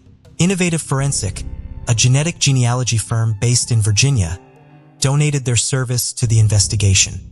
After uploading the DNA profile to Family Tree DNA and GEDmatch, they were eventually able to find potential distant relatives of Jane Doe. Authorities then visited someone they believed to be a close relative of Jane Doe based on this information, who provided them with a DNA sample. Comparing their DNA to that of the unidentified young woman who had drowned in Texas more than 5 decades earlier, they were finally able to identify her. On January 19, 2021, Pecos Police Department Police Chief Lisa Tarango held a press conference and announced that the young woman had been identified as Jolene H. Authorities had visited one of her sisters in Kansas the week before to inform her of the identification. Jolene was one of 15 children and grew up outside of Salina, Kansas. "We had wonderful parents and lived on a little farm just east of town. Not extremely rich people, but we were rich with our family," according to her brother Paul. She was 17 years old and working at a drive-in diner when she abruptly disappeared in early July 1966 without even collecting her most recent paycheck. According to the Hem family, a young man had been paying extra attention to Jolene just prior to her disappearance, but they did not know his identity or have any evidence that she had left town with him. Jolene's family worked extensively with law enforcement trying to find her, but never located her. 5 of Jolene's siblings, as well as both of her parents, died without knowing what became of her. Her mother never gave up hope that Jolene was still alive and spent every Mother's Day waiting for Jolene to call her. Jolene's remains are going to be sent to Kansas so that she can be laid to rest next to her parents. While the mystery of the identity of the Pecos Jane Doe has finally been solved, the investigation into her death is still open and active. While she may have drowned accidentally, circumstances like the reported screams and the suspicious behavior of the man traveling with her have led to police continuing to investigate the manner of her death. Police have been unable to locate Jolene's autopsy file, which could contain important information about any injuries she may have sustained. They particularly hope to be able to identify and speak with the man who is traveling with Jolene so they can learn more about the circumstances that brought her to Texas and surrounding her death. Fort Worth, Texas, a bustling city in the northeast of the state, is rich in history and offers plenty of things to see and do. With nearly 1 million residents, one of them was 28-year-old Elizabeth Ariano, who was born on August 16, 1987, in Fort Worth. She came from a large, loving family. Elizabeth was incredibly close to her two sisters, Johanna and Alejandra. Despite her parents' separation, she maintained a strong bond with her mother, Juanita, and her stepfather, Fidel, who considered her as his own. Fidel later shared that they had mutual respect for each other, and their relationship was as close as any father and daughter could be. Family meant everything to Elizabeth. She always put others' needs ahead of her own and was ready to help anyone in need. While attending Diamond Hill Jarvis High School, Elizabeth met Rodolfo Ariano, also known as Rudy, and they began a relationship. They later married and had 4 children together, 3 sons and a daughter, whom Elizabeth was fully devoted to. She was determined to raise them to be respectful and kind, values she consistently demonstrated. A deeply committed Christian, Elizabeth attended church regularly.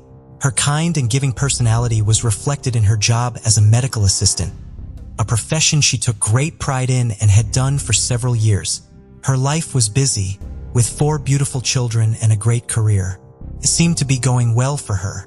However, her marriage to Rudy would later start to fall apart due to his controlling behavior. By April of 2016, and after 13 years together, Elizabeth had decided to file for divorce. She had moved out of the family home and gone back to her parents' house, taking her children with her. She was ready to begin a new chapter and take on any challenges that were coming her way. This was not an easy decision for her to make, but she knew it was the right one. April 15, 2016. In spite of everything going on with her marriage, Elizabeth appeared to be happy and doing well during the day. That evening, she had gone out with some of her girlfriends from work to a local place for happy hour, giving her the chance to unwind and have some fun. After enjoying the night out, she headed back to her parents' house in the early morning hours of April 16th. After she pulled up outside, she contacted one of her colleagues she had been out with and told them that she was back home safe. As morning broke on April 16th, Elizabeth's mother, Juanita, would make a worrying discovery. Elizabeth was not in the house.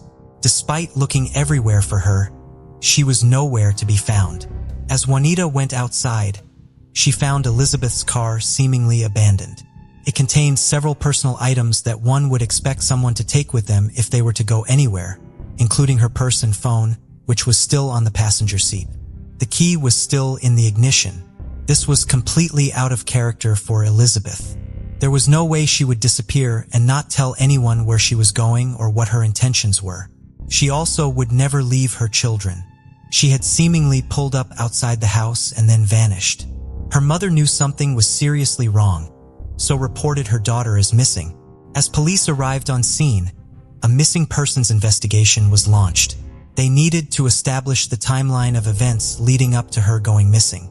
So they spoke to those who knew her, one of which was her estranged husband, Rudy. The officers headed over to his house to talk to him. He said that he had last heard from her at 2:39 on the morning she was last seen, after she had come back from her night out.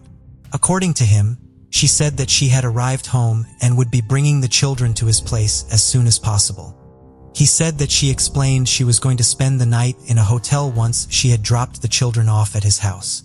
When she failed to turn up, he told the officers that he assumed she had decided against bringing them and instead chose to remain where she was. The police needed to know what his movements had been that day in order to rule him out.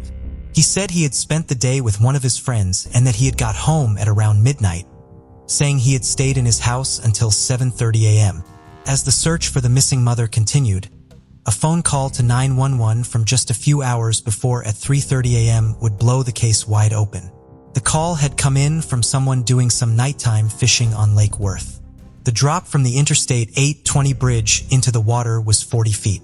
One witness said they heard what appeared to be screams on the way down. After the call had come in, officers had been immediately dispatched, and working with the fire department and divers, they entered into the water to see if they could find anything. And tragically, they did. The body of a woman was found and pulled from the water. She was still wearing her maroon scrubs from work. It was Elizabeth Ariano. When her body had been retrieved from the water, they found that a 119-pound rock had been tied around her neck.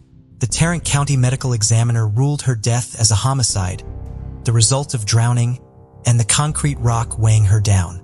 The weight had been tied around her neck to ensure that her body did not come up to the surface.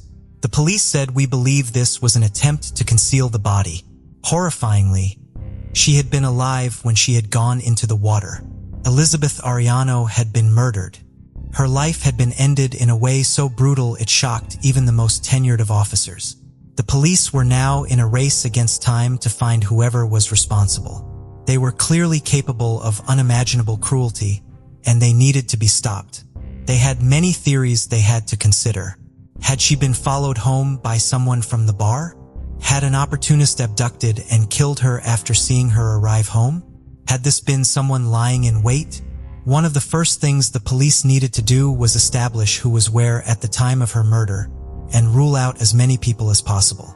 Rudy was adamant that he was at home at the time and that he had nothing to do with it. As news began to spread about what had happened, people in the community were in disbelief, stunned that something so brutal could happen. A neighbor told CBS 11, "How can somebody do something like that? I don't understand how people can be so evil and so mean to another human being." A GoFundMe was set up to help cover the costs of her funeral, and before long, it had raised more than $11,000. Rudy posted this to his Facebook page and various flyers to benefits in memory of Elizabeth. Before long, her family and friends gathered for her funeral. Johanna had purchased a turtleneck for Elizabeth to wear, disguising the rope marks around her neck. Devastated, she stood next to Rudy by her sister's coffin. Although Rudy appeared to be a heartbroken widower, his behavior did not come across that way to investigators. When they had spoken to him, he didn't seem worried. He didn't seem concerned. Even though their marriage appeared to be over, she was still someone he had spent his life with, and she was the mother of his children. So his apparent lack of concern was strange. As the police continued to investigate Elizabeth's murder, they began to examine the CCTV footage from around the area, and this would give them their first solid lead. At 3:02 a.m. on the morning she went missing, a white pickup truck was seen driving away from where her parents had lived. Rudy owned a white pickup truck. An affidavit would later say, this direction of travel would be the most direct path from the last place Elizabeth's vehicle was seen on camera, and where she was found. In spite of his insistence that he had been at home that night, mobile phone data and mapping would also blow huge holes in his alibi. When looking into his phone records, it showed that his phone had pinged close to the house Elizabeth's parents had lived in on the morning she had disappeared. As the investigations continued, police discovered that when Elizabeth had gone out with her friends on the evening of 15th, Rudy had made several attempts to contact her. He had sent her a message asking her when she would be clocking off from work, and records showed that he had been in the vicinity of her workplace when he had tried to get hold of her. He had also tried to call her, but she hadn't answered. Phone analysis showed he had moved from her place of work to her parents' home, knowing that's where she was staying. The picture that was being painted was a disturbing one, but detectives needed to continue to build their case against him and find more evidence that contradicted what he had told them and linked him to what had happened to Elizabeth. In order to do this, a search warrant was issued for his house. According to an affidavit, the police showed the rope that had been used to attach the concrete to Elizabeth's body to her oldest son. It was rope that he recognized. He recalled that he had been playing with the same rope in the back garden, and he had noticed when it had disappeared. They also showed him a picture of the concrete. He recognized this too.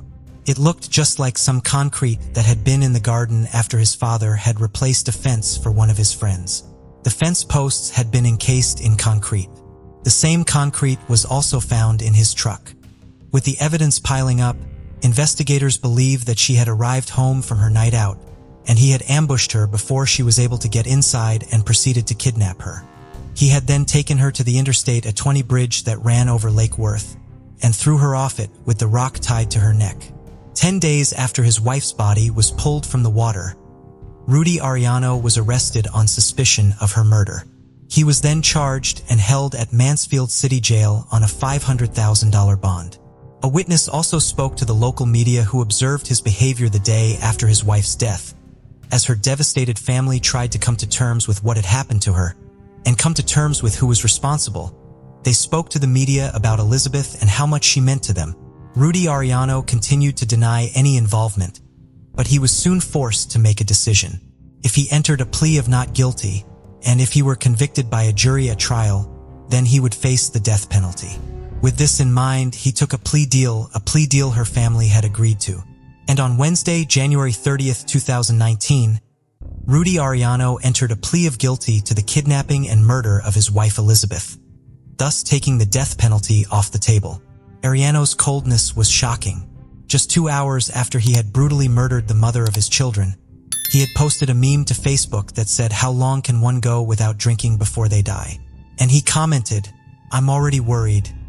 He had pretended to be the devastated husband crying by his wife's coffin. He had lied to the people that had loved and cared for him, people that he had known for years. He offered no explanation. He offered no apology. Ury Ariano was subsequently sentenced to life in prison without the possibility of parole. His defense lawyer said that the plea deal was the correct resolution. Elizabeth's family said they took comfort in knowing he would never, ever be released. Johanna, Elizabeth's sister, gave an emotional victim impact statement. She also recalled standing next to him at Elizabeth's funeral. She said, "You knew what you did, yet you stood in front of her body crying with me. You told me the day of her burial that you wished it was you in there, and how you just wanted to lay there with her. That when you married her, you knew it would be until death do you part, but didn't know that it would happen so soon. You're a coward." Elizabeth's stepfather, Fidel, also spoke about her children. Outside the courtroom, Elizabeth's family spoke to the media. Elizabeth Poole Ariano was a devoted mother and much-loved daughter, sister, aunt, friend, and colleague. She had an enormous impact on those she knew and those she helped to care for. Her sister Johanna said that her family will continue to keep her memory alive and talk about her with her children. For those who knew and loved her, they will never forget what a kind, thoughtful, and amazing woman she was. Jordan Naterer graduated from Memorial University of Newfoundland with a degree in engineering and went on to earn his master's degree at the University of British Columbia. After completing his studies, he stayed in British Columbia, living in an apartment on Seymour Street in Vancouver, and worked as an engineer. His sister, Julia, described him as the best person you will ever meet, with the spirit of an old man and the heart of a child. On October 9, 2020, Julia FaceTimed her brother while she was at home in St. John's, Newfoundland. During the call, Jordan proudly showed her all the equipment he had purchased for his first overnight hike, which he planned to start the next day. He had prepared for the cold weather he would encounter overnight in Banning Provincial Park, including a winter-rated sleeping bag, a sleeping mat, and a down-filled coat. The next morning, Saturday, October 10th, Jordan left his apartment shortly after 7 a.m. and drove about 125 miles east to Banning Provincial Park. Credit card records would later reveal that he bought a coffee at the park's resort. At 10:18, he purchased a park permit at the front desk of the resort, logging his emergency contact information as well as the color of his tent, orange, with the park when he informed them that he would be staying there overnight. The following Monday, October 12th, was Thanksgiving in Canada, and Jordan had plans to have dinner with some of his friends back in Vancouver. He never arrived and did not call or text his friends to let him know he was not coming, which was highly out of character for him. Jordan's black Honda Civic was located near the Frosty Mountain Trailhead at the Lightning Lake Day use area, indicating that he had never returned from his hike, and the search for him in the park began. Search and rescue teams from several agencies were all involved with the search. They focused the search area based on a statement from another hiker who came forward reporting that he had seen Jordan around 4 p.m. on October 10, 30 to 45 minutes away from the Frosty Mountain Trailhead. The Frosty Mountain Trail was the trail it is believed Jordan was planning on hiking. Despite the extensive effort, Jordan was not found, and the search was suspended on October 17th, with authorities claiming they had exhausted all avenues of investigation and needed new clues to follow in order to continue with the search effort. Cases such as Mr. Naterer's are very rare. It's always our goal to locate missing persons as soon as possible, and their files are never closed. Our investigators will continue to investigate any additional information that becomes available, but at this time, we have followed up on all leads. Vancouver Police Department Constable Tanya Vicentin wrote in an email to CBC News after the search was called off. Jordan's family was upset by this decision and continued looking for him on their own. Jordan's parents, Josie and Greg, had flown to British Columbia from Newfoundland to aid in the search effort. Once the official search was called off, they had to figure out how to keep the effort going on their own. They set up a GoFundMe to raise funds for a private search, which costs $1,000 a day to perform. A large early donation to the effort came from Jordan's employer, and members of the community also began donating to the effort. Helicopters were hired, as was a drone company, which flew over areas of interest in the park taking footage. The images the drones captured were then meticulously inspected by a network of volunteers looking for any signs of Jordan or his belongings. The Naterer family did believe the official search should also continue. The day after it was called off, a bag with a hat and sunglasses believed to belong to Jordan was discovered by another hiker, and the Naterers argued that these items constituted new clues that needed to be followed up on by the authorities. The official search had covered an area to the lower right side of the trail, but based on the location where the items were found, the search should have been more towards the left of the trail. Pieces of synthetic down filler, consistent with the type found in Jordan's apartment, which he used in craft projects, was also found in the park outside of the area that had been officially searched. This led to speculation that Jordan perhaps was injured and throwing away small items in hopes that they will be taken down the trail and lead people to him. When Jordan's family was finally able to access his cell phone records, they further supported the notion that the official search had been in the wrong area. Jordan's cell phone pinged at 12:30 on the afternoon of October 10th, roughly 2.5 miles southeast of the Manning Resort on the Windy Joe mountainside of the trail loop. Jordan's family believes that he may have hiked the trail in reverse in order to get to two trails near the bottom of Windy Joe Mountain that would get him to the campground where he will be spending the night earlier. It had started snowing around 3 p.m. on October 10th. And if Jordan had learned of the forecast before he started his hike, it would make sense for him to want to reach the campground and stop moving for the day earlier than planned. The terrain off of those trails is very steep and rugged. If Jordan became disoriented and went off trail, he could have been injured trying to traverse the terrain. Jordan's family believed that in this scenario, Jordan would have tried to maneuver himself to be near a source of water if possible, but then would have stayed there, relying on his equipment to keep him warm until someone came and found him. The official search did briefly resume, but was called off again due to poor weather. The private ground search continued until November 7th, when the weather deteriorated to the point where it was no longer possible to continue. Greg and Josie Naterer made the difficult decision to leave British Columbia without finding Jordan, stating that it was important for them to be with their two daughters. Their efforts to find Jordan have continued even though they are no longer in the area, with new aerial searches and review of their footage continuing even after they returned home. Greg and Josie have expressed their immense gratitude to the numerous individuals who have donated their time and money to the search effort, and to everyone who has supported them through this difficult time for their family. "We're just overwhelmed by how many people out there care about our well-being," Greg told The Telegram, a daily newspaper in St. John's. "For that, we are profoundly grateful." On July 23, 2018, at 9 p.m., a 000 call came in from a 19-year-old at a house in Sunbury, Melbourne, Victoria. Senior Constable Luke Kalkian, who was on shift at the Sunbury police station at the time, instantly recognized the voice on the other end of the phone. The caller said, "I think I killed someone. I didn't want to, but I did it. He came. He didn't seem scared. I strangled him. He's on my bed. Feels so good. I don't want to be a killer. Have you actually done that?" he asked. "You never believe me. Why don't you believe me?" they bluntly and calmly replied. Authorities were dispatched immediately, and when they got to the home, it turned out that Constable Kalkian had been right about the voice. He had recognized it. The caller answered the door, and it was someone the station knew all too well, Jamie Lee Dollar Guy. As they entered the home, they found 25-year-old Morin Rotho in the bedroom. A cord attached to a sex toy was wrapped around his neck, and he was lying motionless. "See, I wasn't lying, you never believed me. Why won't you ever believe me? He's dead, isn't he?" Jamie shouted at the officers.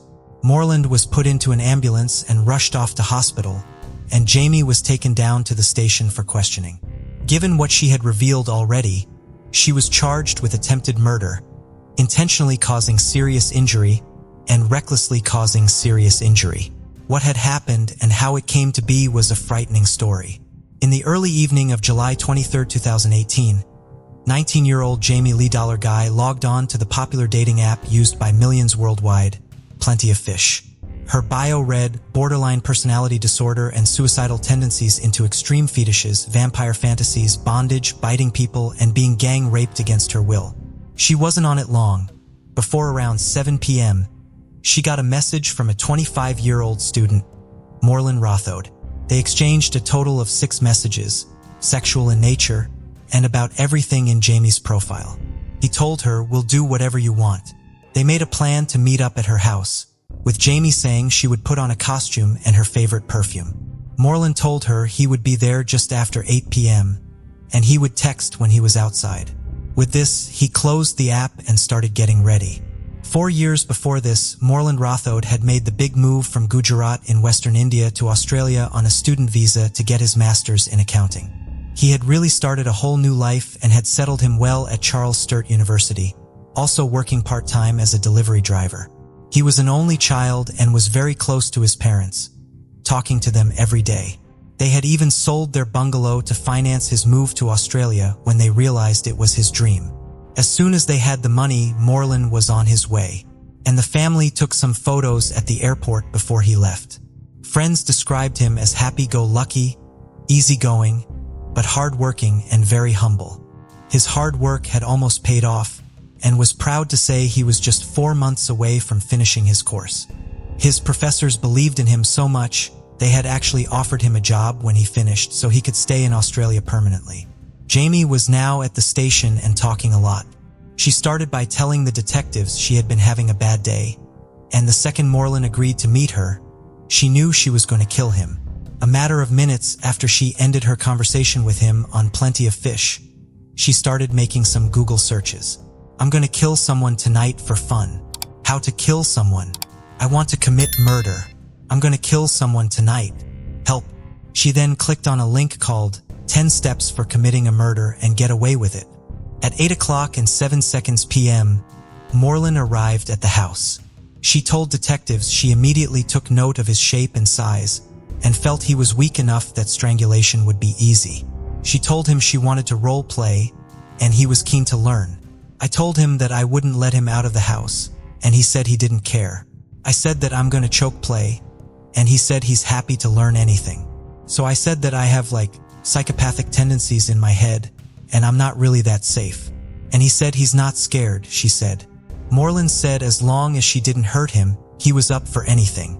Jamie told him he could just tap, and she would stop. "He seemed to be thinking it's all a game," she told the officers.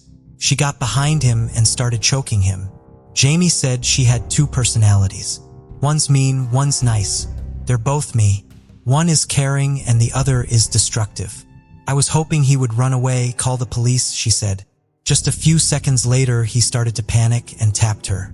But instead of stopping as she'd promised, she only squeezed harder, wrapping her legs around his body to get a tighter grip. She whispered in his ear, "It'll be okay. It'll all be over."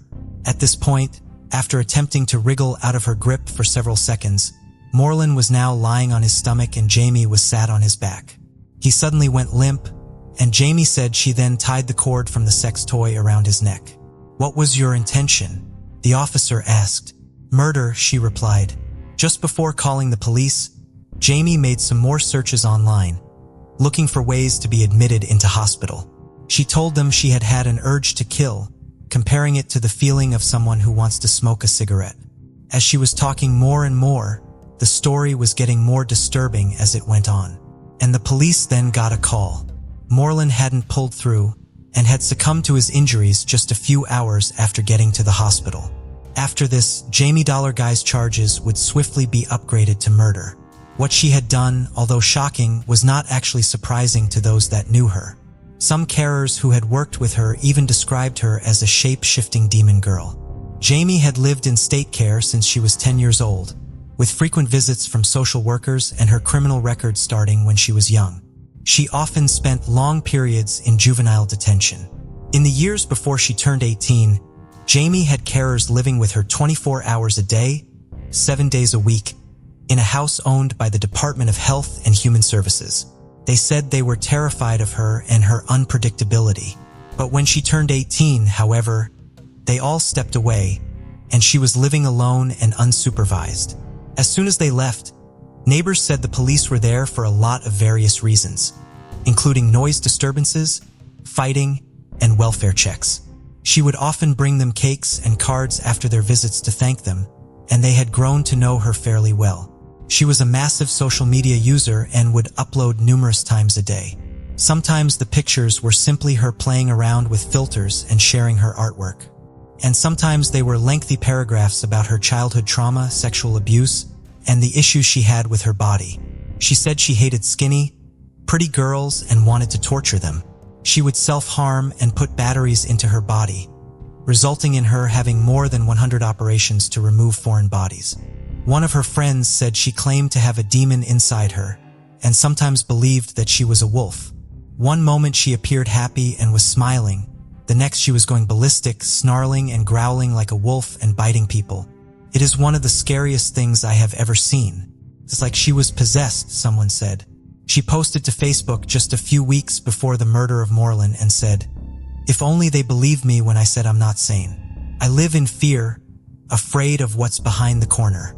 My heart is black. I no longer feel the emotions of happiness unless I see someone else suffer."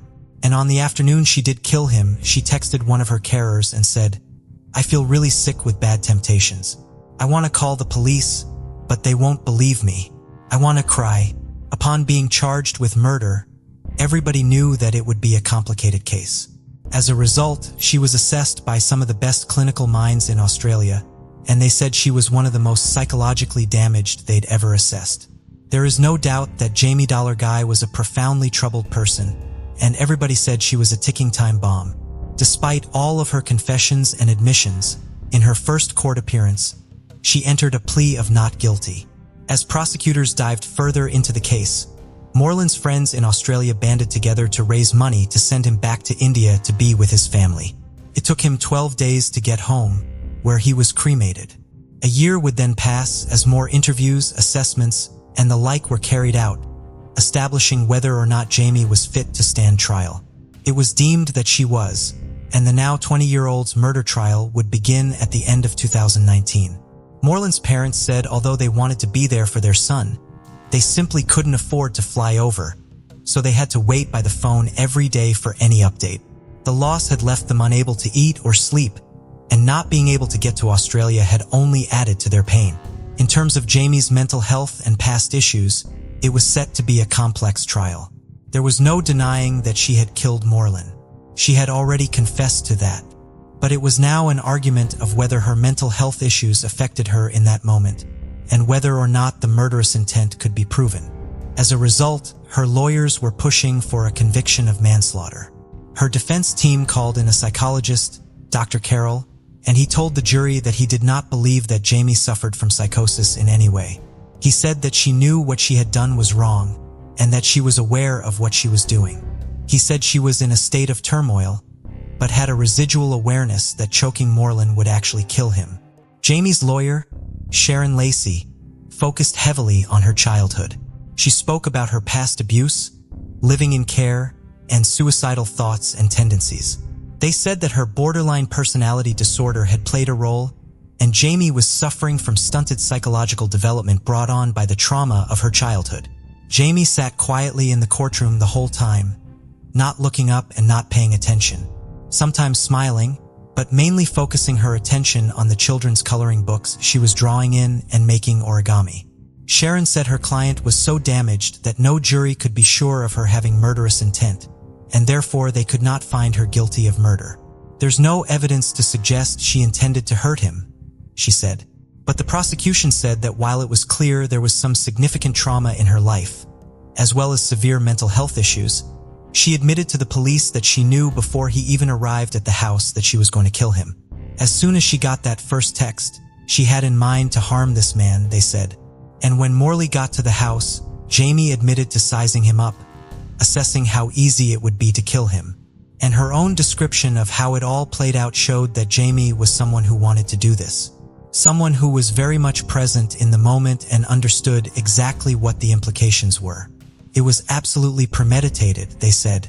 After an 18-day trial, when numerous witnesses, including Jamie's carers and clinical experts, and the tape of her lengthy police interview was shown, it was now up to the jury to make the final call. Jamie Guy was acquitted of murder and instead found guilty of the lesser charge of manslaughter. Safe to say this decision left a lot of people shocked and bewildered. Some sources say that if everything about her dark past and violent tendencies had been told to the jury, maybe the outcome would have been different. But it is hard to tell. The carers that spent even a short period with her argued she should never be released and is far too dangerous. The judge said to Jamie, "You took the life of a young person who had done nothing to harm or provoke you. He was totally trusting and unsuspecting." And although manslaughter carries a maximum of 20 years in Victoria, Jamie Lee Guy was sentenced to 9 years in prison, with a minimum term of 5 years 6 months. But she had already served just over 2 years, so she could actually be out in just over 3 years. In the court's paperwork, it said that an attribute of her personality was a limited capacity for empathy and capacity to feel remorse. Remorse may serve as an indicator of the likelihood of a person reoffending. A person who is truly and deeply remorseful for their actions is less likely to repeat them. In your case, due to your empathy deficits, I am not convinced that the amount of remorse you feel is likely to significantly inhibit future conduct. Nevertheless, I accept that you do feel remorse to the extent that you are able to. It follows that you must be given the benefit of remorse in mitigation of your sentence. Morland's parents were horrified, the people were aware she was so high risk, and even the social workers were scared of being on their own with her, and yet she was still allowed to live alone, with people coming and going as they pleased. And to top it all off, she could be back out in just a few years. It is hard to know what will happen after these few years in prisoner up for Jamie Guy, and how this situation will be approached and handled. This was an unsettling, disturbing, and very upsetting case to look into in many ways, and we're interested to hear your thoughts about it. One thing we know for sure is that Morin Rotho lost his life in a terrifying way with someone he had put trust into, and his last few moments realizing what was actually happening to him is unthinkable. His father said, "We are now lonely in our old age. We miss him, but we've accepted the truth. Our son won't come back, but he will remain in our memory and our hearts forever." Thank you for joining us on this journey into the depths of unsolved mysteries. Cold cases not only challenge our understanding of the past, but also ignite our curiosity and determination for answers. Remember to subscribe to stay updated on our latest investigations. And if you have any information regarding the cases we've covered, don't hesitate to reach out. Together, we can shed light on the shadows of the past and bring closure to those who seek it. Until next time, stay vigilant, stay curious, and never stop seeking the truth.